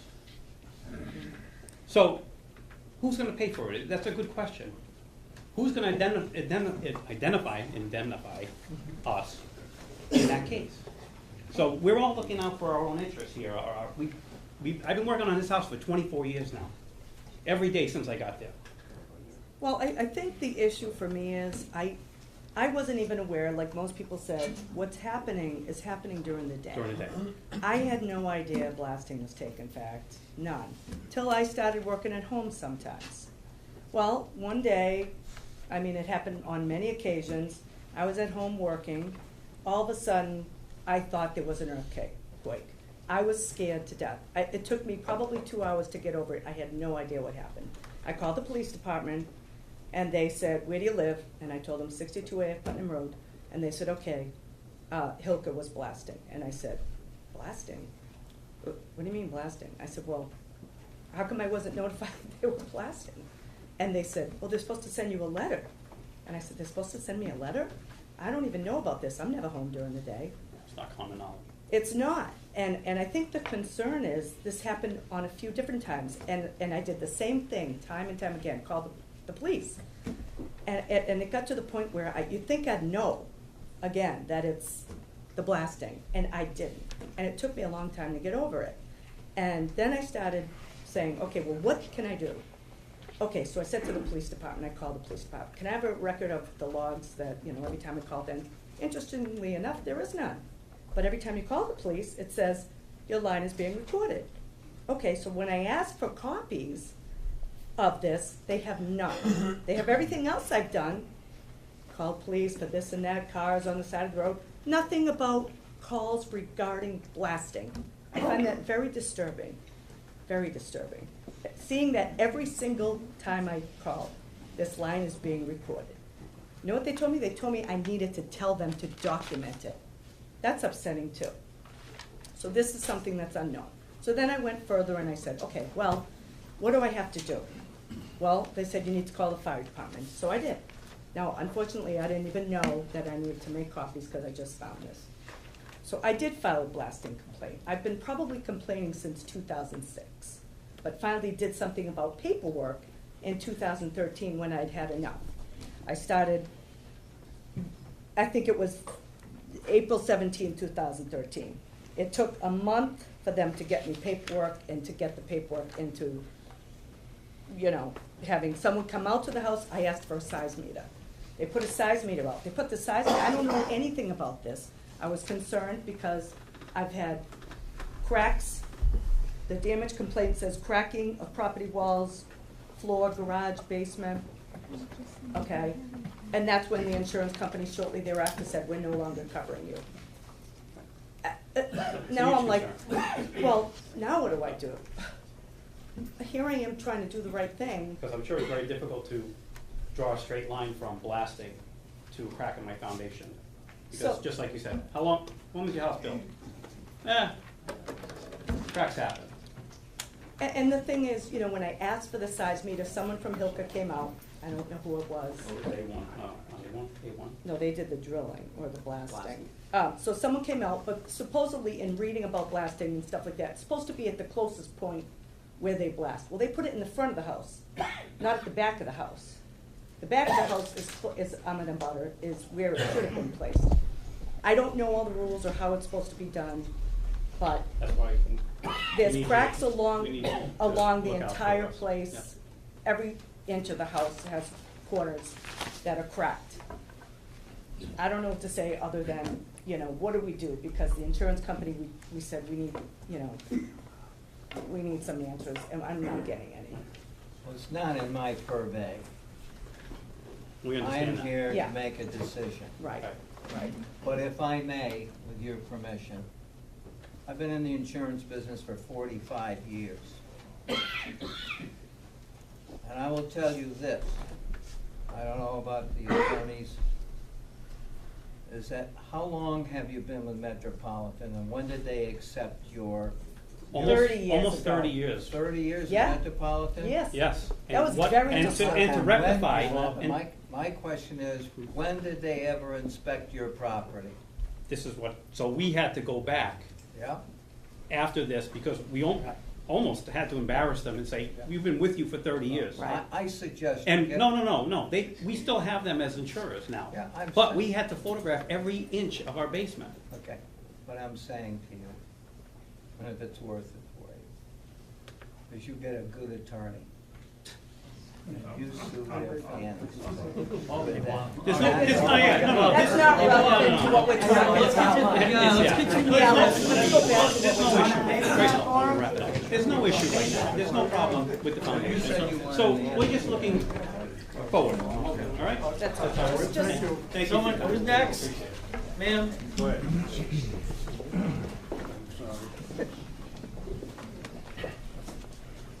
Nancy Landry, 22 Lelandville Road. I just wanted to say a couple of things and with respect to Hilka's. There's a microphone, I don't. It's not working, it's not on. I don't think it's on. Oh, okay. It goes to this camera. Doesn't go to speakers. I could talk really loud if you'd like. Please. 22 Lelandville Road in Charlton. Based on everything I've heard, for me, I just want to state that I've lived on that same road, I hate to say it, but for over 50 years. There's never ever been a moment or time that if there was a concern, and that includes blasting or having to find out what's going on, easy enough to either go down to this business or call the business. The blasting, I had questions about the blasting at one time, but people are talking about blasting like it's just a constant ba-boom, ba-boom, and it's not. I get called because I asked to be put on a list. Hilka's calls me when they're going to blast. I only know of them blasting once a week. Maybe if they do more, I don't know. But when there's blasting, yes, there is a rumble, and I live fairly close to this pit. There's as close as pretty much anybody else that's got up here and spoken. Could I ask you a question? Yes. You've been there for 50 years, did you say? Over 50. Oh, you said that. Yeah. And when's the first time, just a rough estimation of where you first noticed blasting in, I couldn't tell you. you know? I'm used to it. I mean, I know people aren't. I'm used to the blasting only because I don't hear blasting. It's just a rumble. And that rumble. You have no memory of your No. She's too far away. No, I'm not too far away. I'm not too Well, far away. you hear blasting now, is that correct? I get the rumble. I don't hear the blasting. I get the rumble from the blasting. You don't hear this banging sound. It's more or less. There is a sound. But you I don't. don't remember. Do you think the it's first been time? going on for more than 10 years, 20 years? If I have to say 10, and that's not. I just don't remember when it started. I can be very honest with you. I've been there. They've been there. All right. But as far as with people talking about how they have cracks and they have property damage or, cracked walls, broken, and when I hear this, it's like people are coming here and telling you, and it's almost like, so if you have all this property damage, where are you going to? Do you go to your insurance? Are you getting inspections? Are you taking care of it so you can check that off? Because for me, the bottom line is, I guess for me, it's personal. I hate to see what's happening to this business. If they have to write things, they'll write it, whatever it may be. But I'm here to support them, pretty much just to tell you that I'm here to support a business. They're good neighbors. They're wonderful people. And they call, like I said, I just have to tell you, I got put on a list because one time I had a concern, just like other people with blasting. It wasn't I have a concern, oh my God, what are they doing? My property's going to be When was damaged. this? Did you have It's been a couple of years. I spoke to the chief, the We'll say fire chief. mid-century. Right, I spoke to the fire chief, and he spoke to Hilka's, and John was a sweetheart, and called me up and talked to me. I don't disagree with it. Damn, that he's a sweetheart? Yeah. Yeah.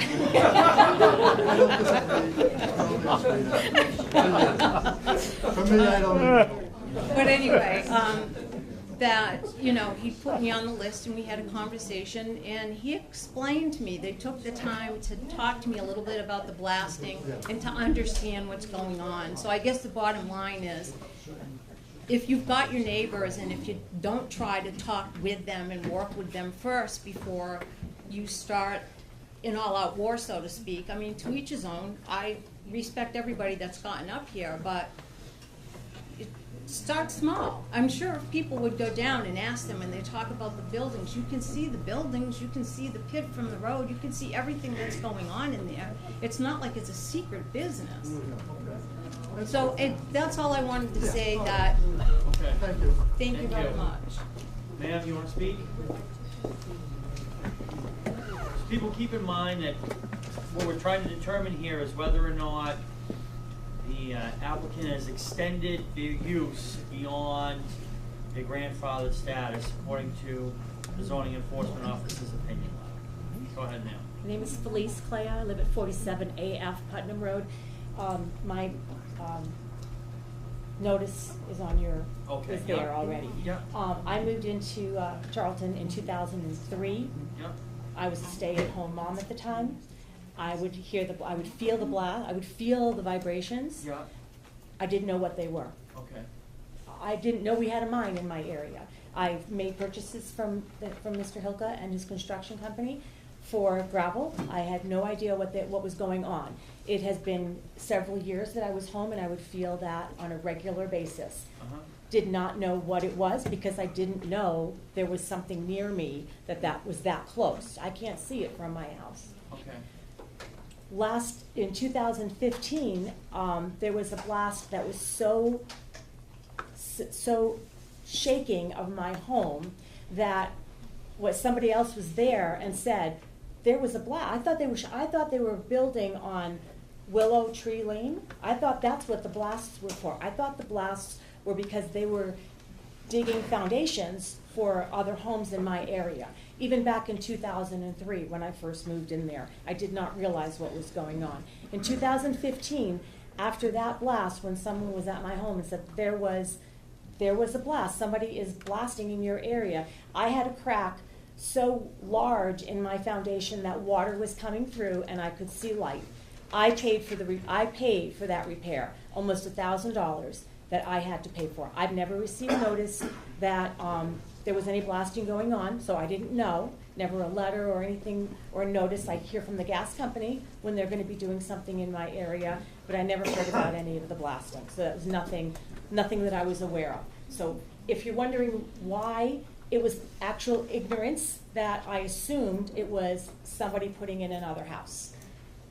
I wish I had known better. I would have made other comments, but I am one of those that did finally. And again, I didn't know where to even make a comment to. It was because I had someone at my home that made the recommendation, and I got to the right people. But I paid for that, all of that.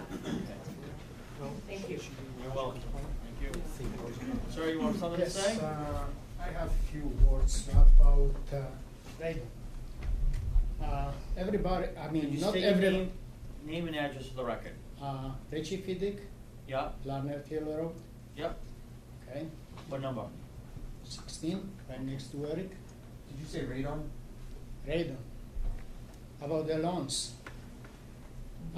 We know that real estate agents, they require now for people to check for radon on the houses. Yeah.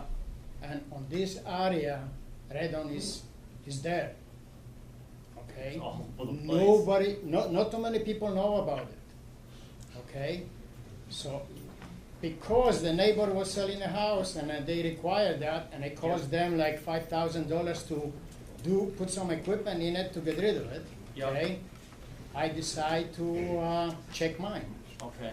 Was elevated. So I decided to buy me a gauge to do further checking.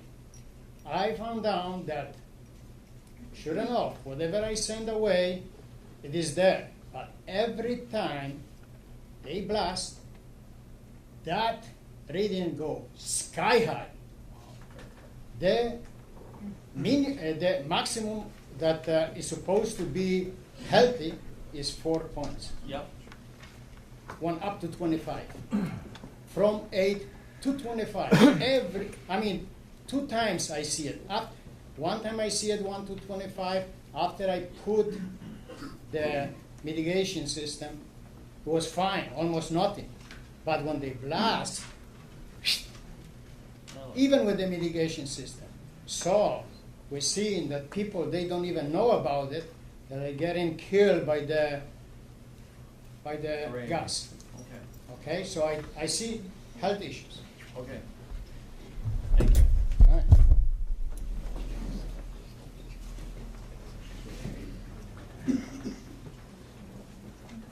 Hi, for the record, my name is David Landry. Address? And the address is 22 Lelandville Road. Okay. And again, we're still under oath, right? Absolutely. So, first of all, I want to say, I've lived at 22 and 26 for 36 years. And reiterate Mr. Howard's statement from the last meeting that, a few new wolves in the neighborhood can do a lot of barking. I'd like to say that, first, I've been involved in the town. I was in a committee that elected the last police chief, and I first want to say that I've never personally had a complaint with Mr. Hilker's trucks. To state that to start.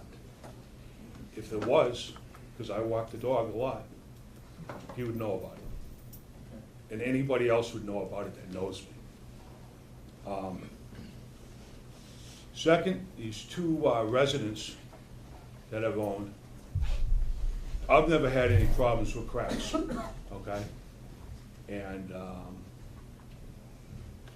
I think some of these people that have complaints maybe ought to talk to a concrete specialist or an insurance company. I think maybe their knowledge might be put into the board. In regard to the blasting, we do get notified. And, well, again, Mr. Hilker stated earlier, if you don't, that there would be a list, and he would gladly put you on that list and address that issue. Also, I'd like to say... Can I ask you a question? Yes. You lived in this property for how long? 36 years. When did you initially hear blasting? Again, I'm married to Nancy, and, I don't recall. It hasn't been a problem. But it's, let me. No, it's not a problem. I just want to know when you first heard it. Just a few years ago, not. A few years ago.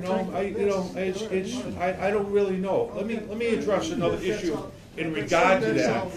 I want to address an issue in regard to that. This man has permits for this. Now, I don't hear anybody here complaining about 3 weeks of fireworks that I hear, and I go to bed at 8 o'clock at night. The fireworks go to 10 o'clock at night.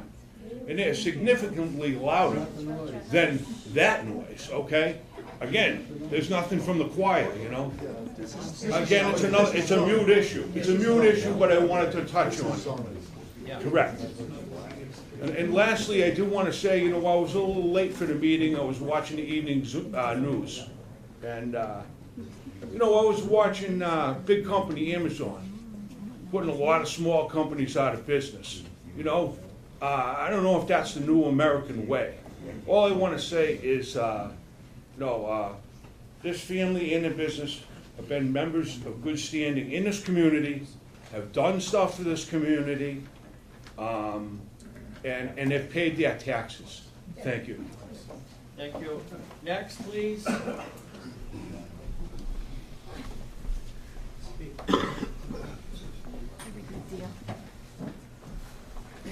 My name is Jacqueline Lowell. I live at 87 AF Putnam Road. I've lived there since 1961. We built our house. We have 2 homes on the road that have had to have all kinds of radon protection put in their cellars before they could sell. We never had a problem on the street with radon before. These two houses were built in the 80s. They didn't have a problem when they built their houses, but they did have a problem when they went to sell them. We sit in our house and we can feel the house shake. There's a ledge there. People come in from Lelandville, that's the other end of the project. He's down our end. If you look at your maps, you'll see how close he is to us. And we're concerned about our homes. I'm 75, my husband's 80. We have our house totally paid for. What do we do if we've got a lot of damage to our home? Who do we turn to? Who pays for it? Where do we go? This is our livelihood. I intend to stay there till I pass away. But I want to do it safely. And that's my problem. I don't have a lot of paperwork to show you, but you can come down to my home and I'll show you. I'll take you down across the street and show you where his pit is. Show you where he's blasting. And there are times he blasted and this dust and everything from the blast came up over the trees, over my neighbor's barn, into the road. Now you tell me how much he was using to do that. I don't want to put the man out of business. I just want to secure the safety for my home. I understand that a lot of these people here are his employees. I don't want their jobs. I know what it feels like to be afraid to lose your job.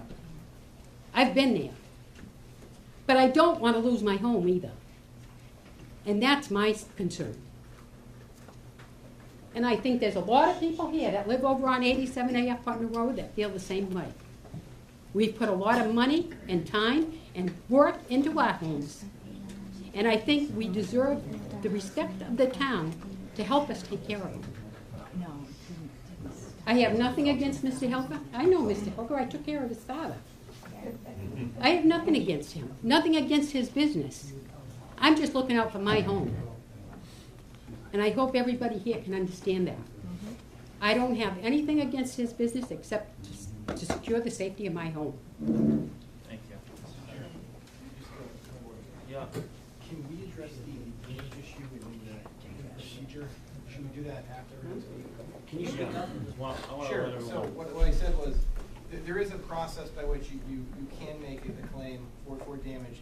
And the chief is here tonight and he can speak to that.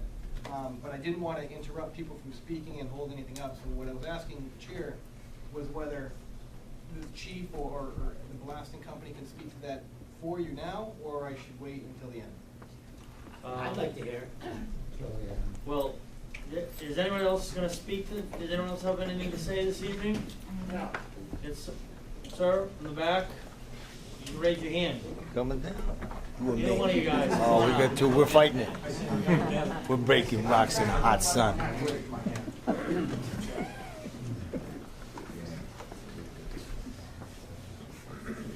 Dan Stevens, 107 Colburn Road. Also representing my mother, Elizabeth Stevens, 1AF Putnam Road. Okay. She feels the blasting. She's 88. She ain't afraid of it. That's not a zoning issue, though. Everybody's talking about it. I understand that. And we have a fellow over here, Eric. He's talking about Mr. Hilker cutting trees behind, on Mr. Hilker's land, and it's bothering him. Whose land is it? Trees are real estate. I put in my house 15 years ago on Colburn Road. I set an all-time record for Conservation Commission every other Wednesday night for 8 months.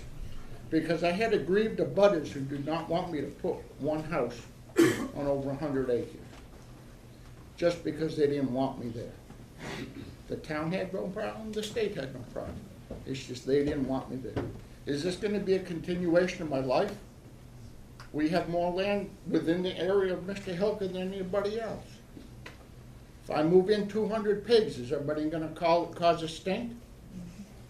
Or attack? Like you said, it's a zoning issue. I know, but it's zoning. They're talking about all these non-zoning things. I'm zoned agriculture. Am I gonna be subject to the same crap as this? We're trying to. I understand. Yeah. We're doing pretty good. Mr. Hilker bought the land in '85 from my grandmother. Okay. Got in there right away. Did your grandparents had the previous, they operated the sand and gravel pit? No. No? The land next to him. The land next to it on the backside that he bought in '85? Yes. As a youth, I was subjected to checking boundaries every year. I was told it was fun time. I enjoyed myself. I didn't know any better. He got right into that spring, cutting, digging, making roads. I checked it out myself. I've known him and his father for a long time. I've done work for him, not construction work. Fair, honest people. So by the time zoning comes in, now you're saying you need extra permits for land that's already grandfathered under the existing Well, zoning. this is what we're gonna do I understand that. Do you have to go back and get a permit for every 10 more feet of land you plan on taking sand out of? That's the question. Is how much- What is substantial? Are you allowed a certain percentage growth every year?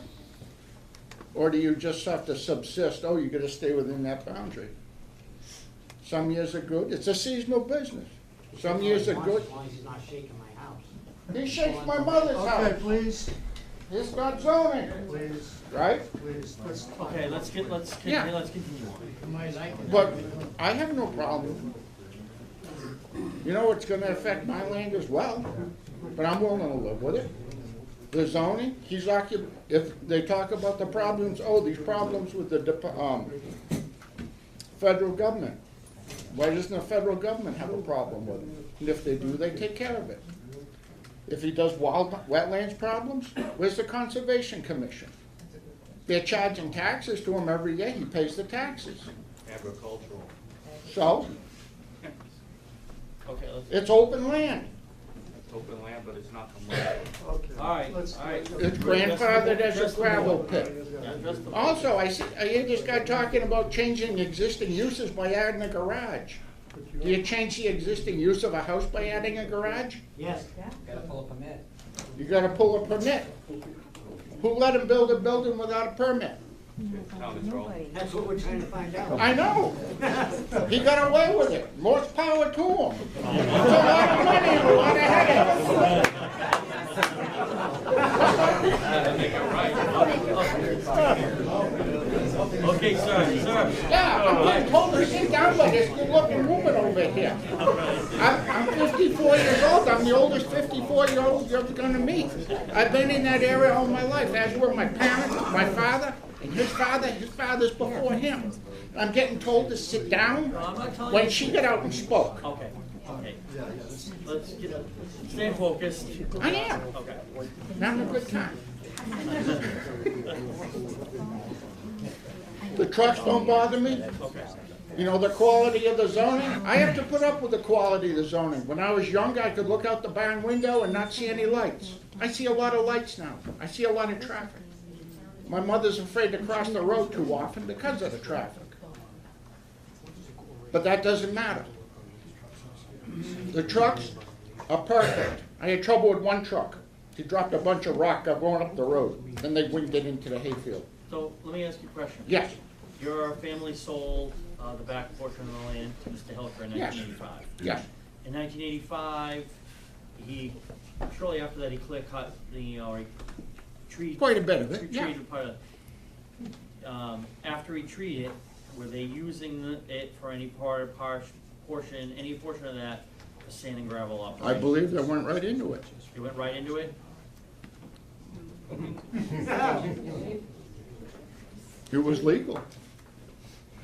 When they went right into it, they started pulling sand off the top Well, they layer of were sand? pushing stuff around, making it ready so they could go in. Okay. So well before 1987. Because he made a special point to show me, yep, we're already into your land. Okay. Thank you. Thank you. Anybody else? I have a question. There is a gas line going right across A Putnam. Is that thing, not gonna worry us about it? I have no idea. What happened if that gas pipe rupture? You'd have to talk to the gas company about that. It's actually Well, they not here all the time, so they don't know about it. it's an oil pipeline, it goes through my parents' property. Yeah, I had the same question, I don't know, I wouldn't even know where to start. but again, the Shouldn't that be problem, something the the town looks problem into? comes down to the vibrations. And, We're gonna let this guy speak. Jen, sir? My name is Gregory Smith. I Yep. live at 51 Potter Village Road. Okay, I abut the Hilka conglomerate, okay. the international conglomerate. I got 40 acres that abuts them. Yep. And I recall, well, I went to Shepherd Hill, graduated '79, went to college after that. I remember blasting back in the '80s. Okay. Okay? So it's been going on a long time. They own a lot of property, and it's gravel pit. And it's family owned. Yep. And this is about American as it gets. For real. Okay? I know everybody's got their own axe to grind. Okay? But for real, I swapped John a piece of property back about, I don't know, about 10 years ago. I owned a quarter of an acre over on his side, right down to the river. Yep. He owned a quarter of an acre across the road, across Lelandville. My property goes Potter Village, Lelandville, all the way around. So I got a mile's worth of frontage that I'm worried about trucks wrecking. Right. And I'm really not that worried. Okay. I drive oil for an oil company. Yep. I deliver fuel. Okay. So in the winter, I'm gonna tell you a little story about the Hilkers. My mother passed away this year, but she was pretty feisty before that. They lived there since 1967. And we had, I don't know, a couple winters ago. Remember that winter, all the roofs were caving in? Yes. Well, my mother was freaking out. There was like this much snow. And I'm out delivering oil 10, 15, 20 hours. And she's calling me and paging me and paging me and paging me, freaking out. I'm gonna get there when I get there, Ma. So I get back, find her. And the whole place is all shoveled out. I mean, really shoveled out. I'm like, what happened here? My mother comes to the door. She says, I don't need you. I called down the pit. They set up a crew. That's where I'm coming from. These people have been there a long time. I know that they're digging gravel. And they've been blasting and blasting and blasting for as long as I can remember. 51 Potter Village. It's right on Potter Village, right next to the bridge. May never get open. I don't know. That's the other thing they always get blamed for. Did you see they wrecked the bridge? I drive heavy equipment. I drive trucks. Yeah. They have an access in one way and out the other. There's no truck driver in the world that's gonna go over that bridge if you're using Hilker's Pit. You're gonna take the easy way in, and if you gotta go the other way, it's the easy way out.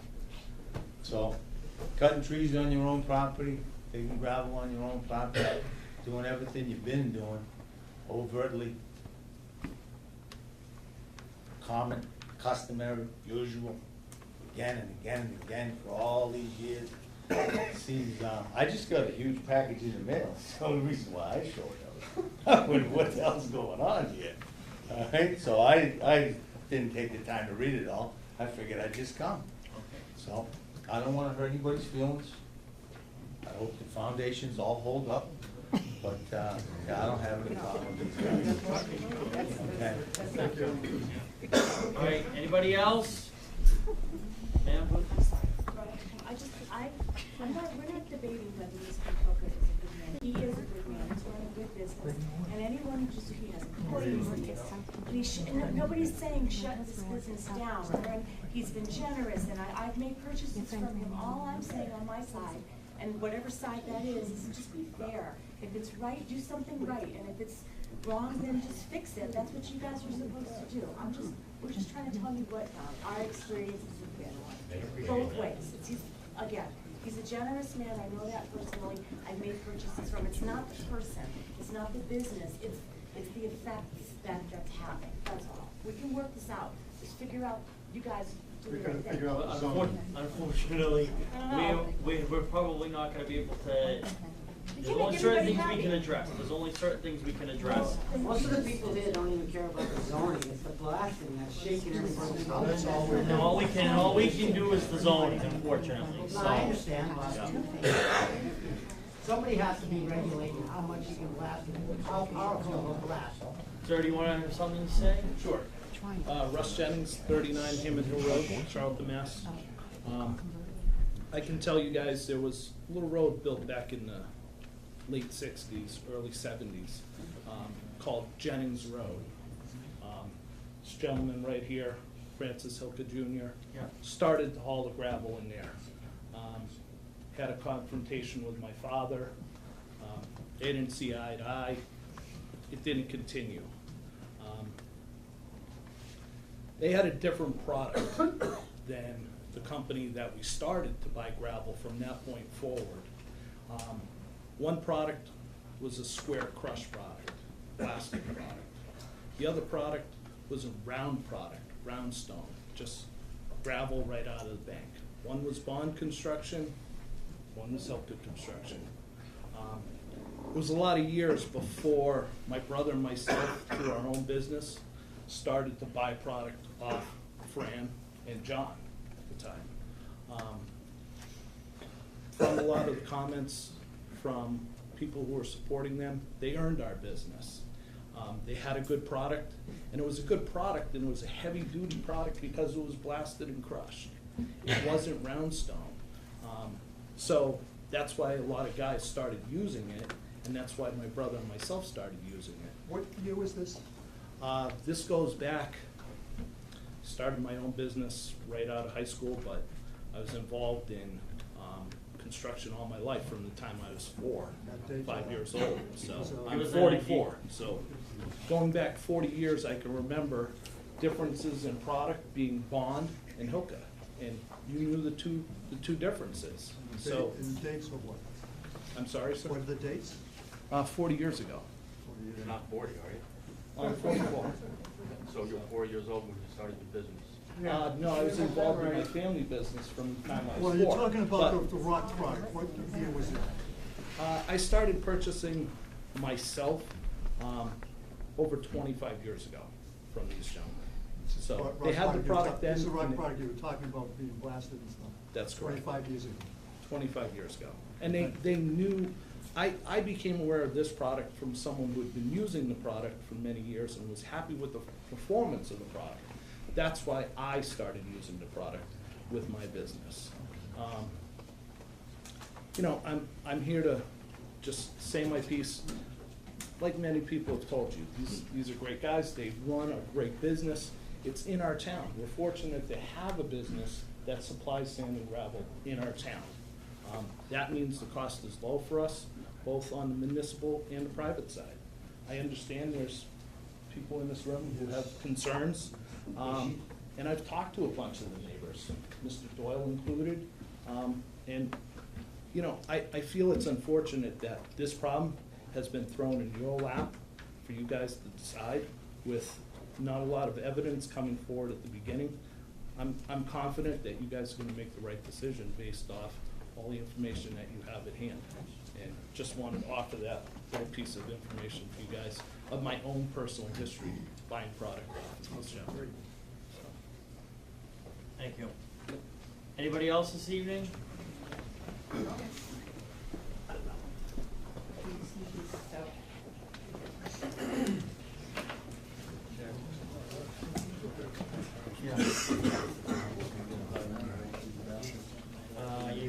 We'll take a 5-minute recess.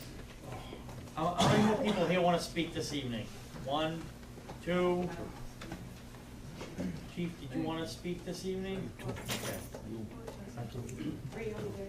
Oh, 3, okay. You want to take a 5-minute recess?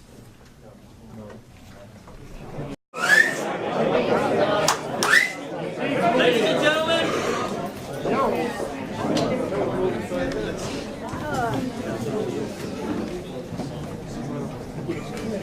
So we're going to resume the meeting. We'll do is the last 2 or 3 people that want to speak, we're going to let them speak.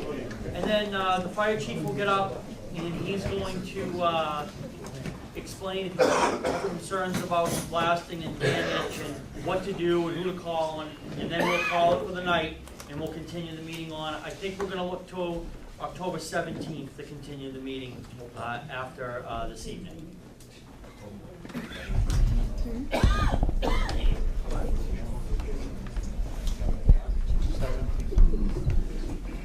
Okay, so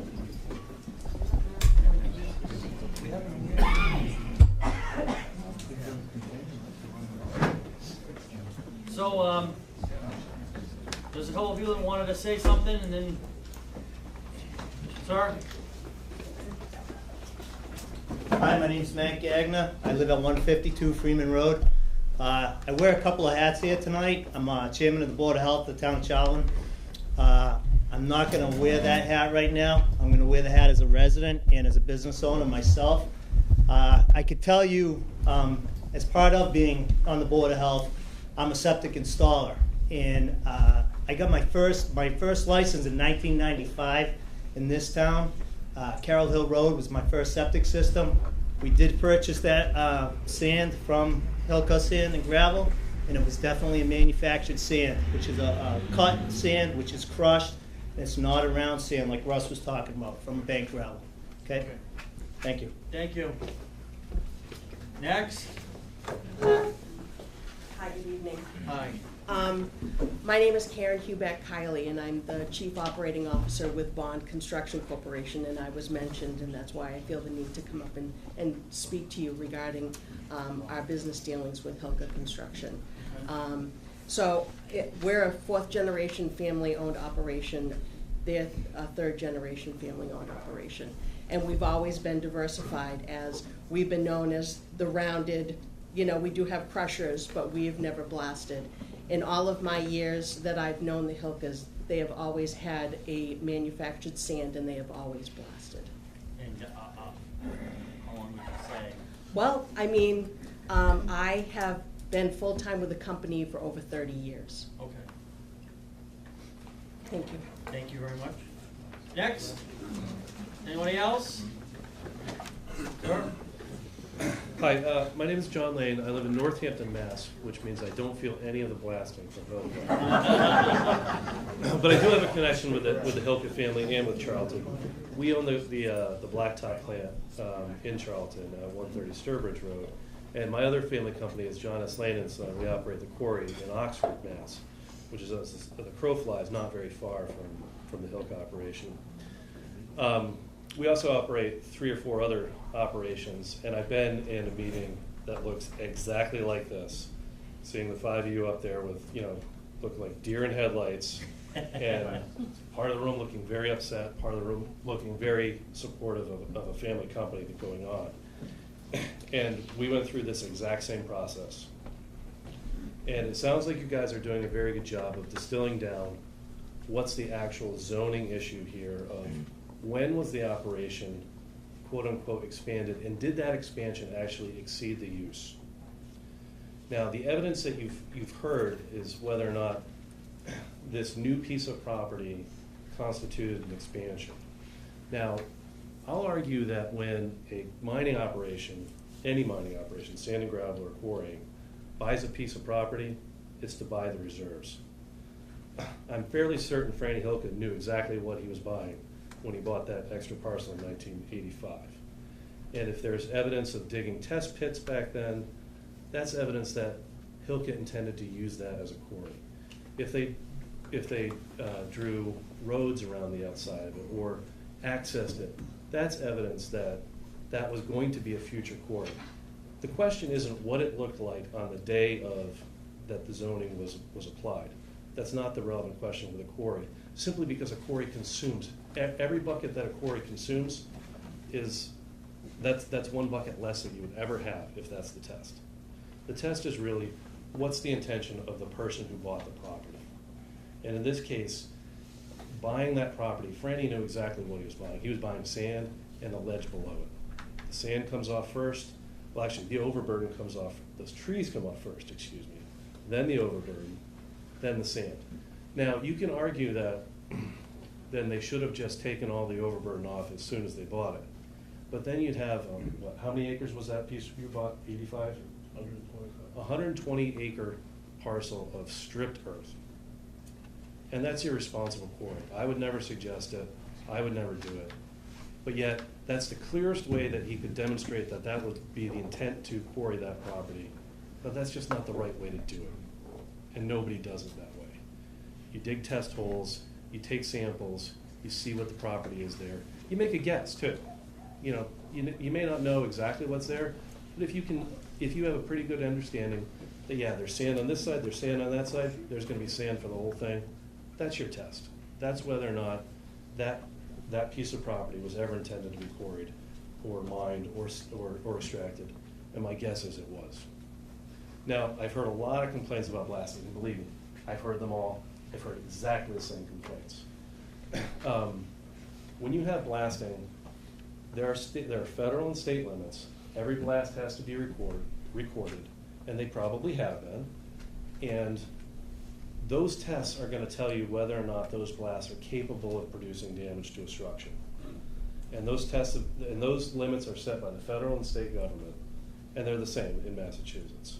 And it's 2 inches per second on vibration, which gets really technical, but it's basically how much the ground moves and then how loud the air blast is.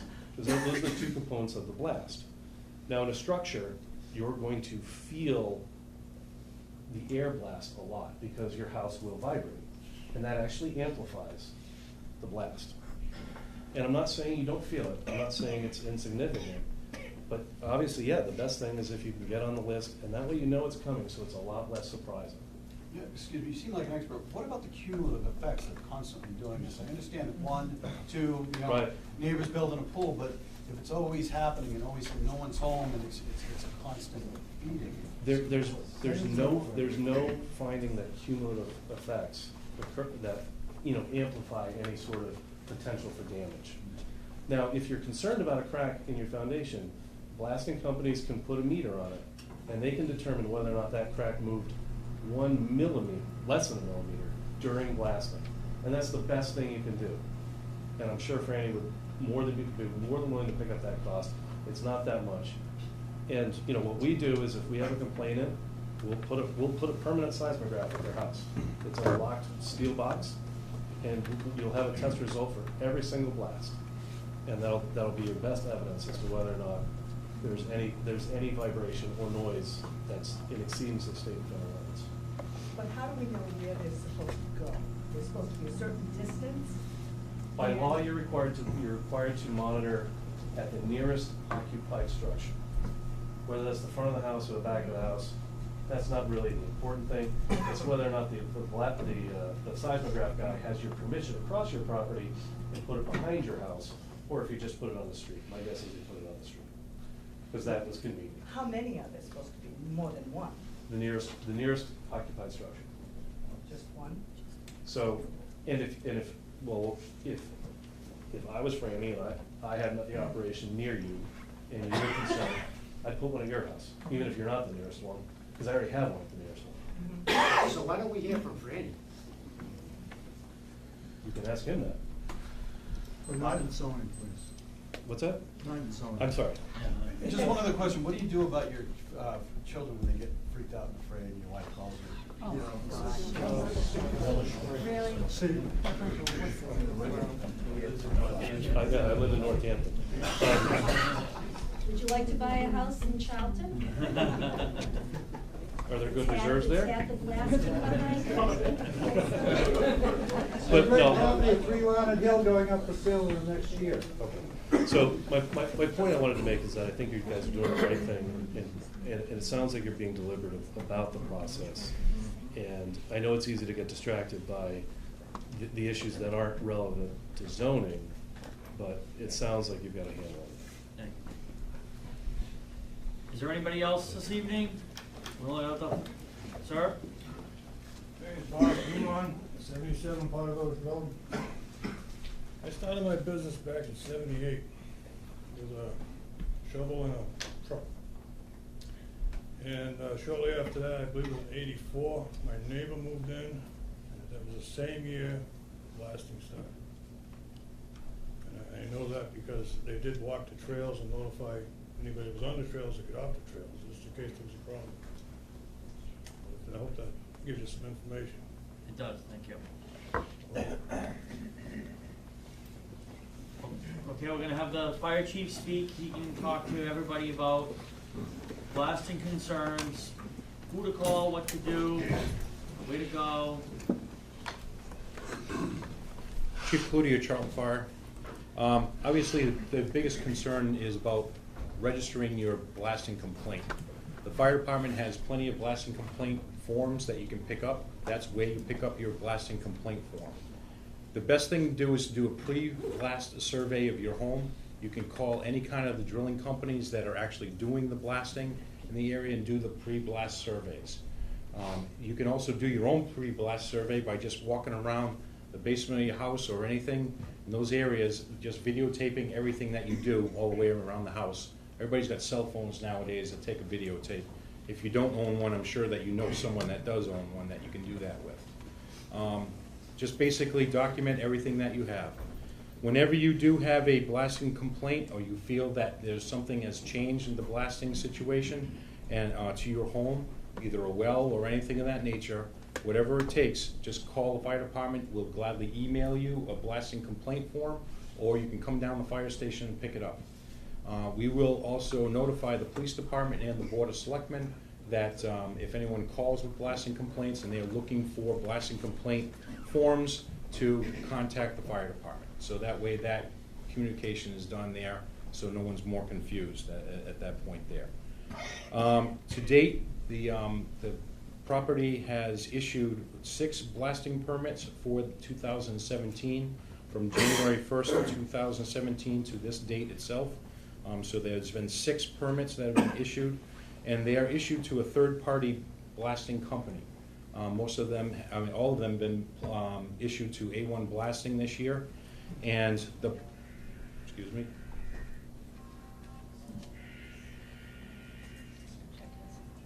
Sorry about that. The blasting complaints, the blasting permits have been issued. There's been 6 of them for this year at this point now. Whenever they do call for a blast, we go out there with our fire inspector. He monitors the blast, make sure that everything is okay. We receive then the blasting forms from the company, and those documents have been, a lot of them have been in public requests that you've been asking for, so you've seen them as well, I'm sure. The biggest thing is, it sounds like if you want to get on a call list from the Hilkers, I can share that number with you. It's 508-248-3732, all right, 3732. It's not that tough to remember. Just give them a call, and they'll be able to put you on a blasting permit call list on the days that they're going to blast. Even if you're not home, you can still get a phone call from them. They'll leave a message on your phone as well. We try our best to make sure that all of their permits are in order.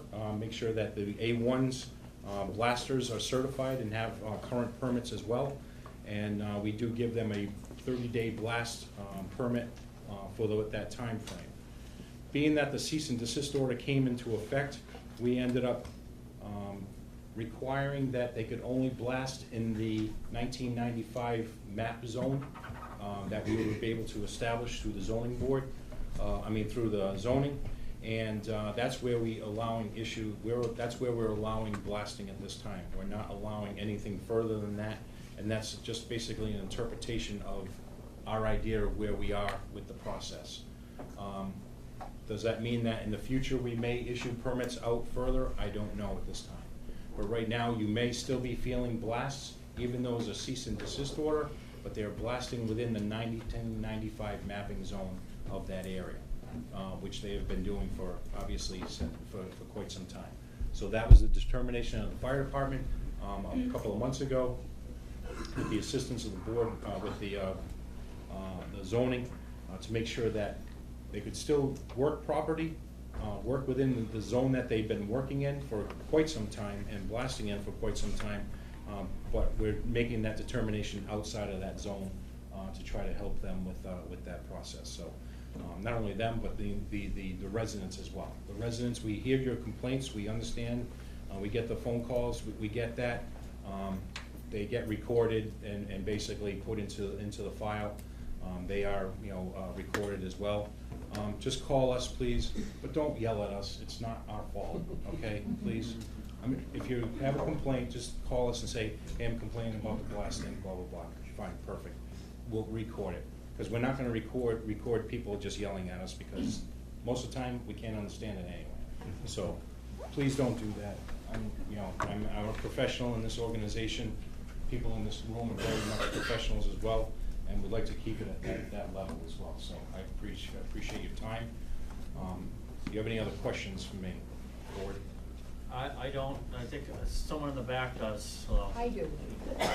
You say you've had 6 blasting permits this year? Correct. Well, I was on vacation the end of July, and since then, they've done at least 5. I can provide you with the dates if you wish. You can easily call the fire station, and we'll get you those dates that they are. I have all 6 of them. Well, I know, they've been at least 5 in the last month and a half, 2 months. They could be, I don't know. I don't know off the top So of my head. that's way more than 6 since the beginning of 2017. No, five is below 6. Yeah, but before that, they were doing them every 2 weeks. That's incorrect. And I have the data. And the very first blast in 2017 was March 8th. I don't remember the rest of the dates. It's actually March 6th. March 6th. I get emails from the company. Perfect. So I have one in March, I have 2 in June, 1 in August, and 2 in September.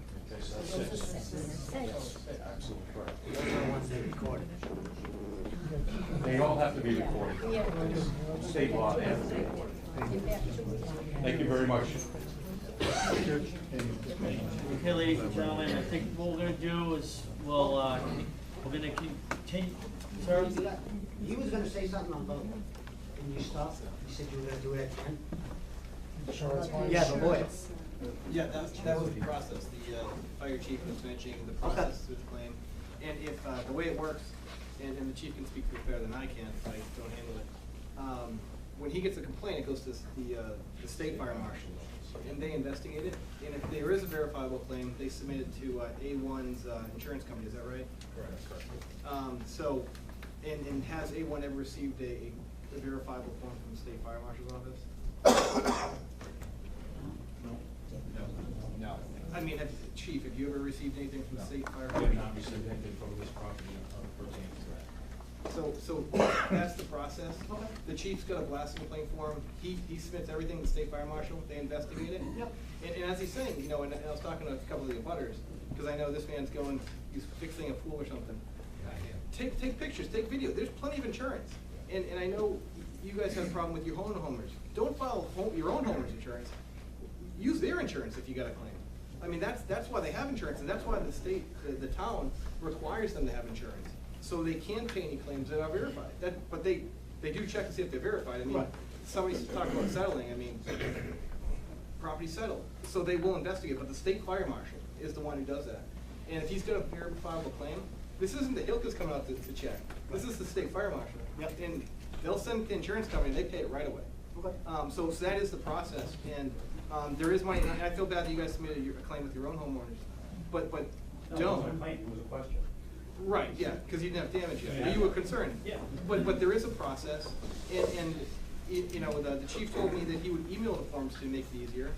And just one other thing on the phone calls, they'll email you. I think this young woman said you got an email. If you don't want a phone call because if you're not home or something, but everyone's got a phone, right? You'll get an email say, okay, they're blasting. I want to get out of the house. They'll send you an email, and you can get out of the house. And if you look at the reports, as the chief said, and I apologize for being everywhere. No, go ahead, don't worry about it. If you look at the blasting reports, they're not blasting 15, 20 times a year. 6 times this year. On average, it's 6 times per year. And they have the documents to show you. It may seem like more because when you're in the house, there is a shock. But being notified in advance, maybe you can leave the house. And I think who's ever experienced it, it's quick, right? I mean, it's not like this long. It's like about as long as an earthquake. That's the What's that? point. It's about as long as an earthquake. Don't have it. No, you have the choice, if you don't wanna, experience the vibration. Well, I want to be here to see what's going on. Okay, then I'm not telling you leave, I'm saying you can. But what I'm saying is, if it's that much of a vibration, Right, but everything is regulated by the state and federal, and they've, as the chief can attest, they've been within state regulations for every class. Kevin, can I have the number again? Sure, the number, the other chief? There's a number, 248-3732. 3732. Thank you. health issues. So the chief, the chair of the health department, is he still here? He left. He was gonna speak to health issues. I spoke to him tonight. He said he's never received a single health concern at this property. I don't know where he bolted off to, but he checked his records before the evening. I had just been with this tonight, and he checked all his records, never received a single health concern with anything they've ever done at the property. But I don't know where he is. He can attest that. Well, we can come down to the evidence. And just, Oh, I'm sorry. yeah. Up here is also facts about blasting, okay? There's a whole box right here.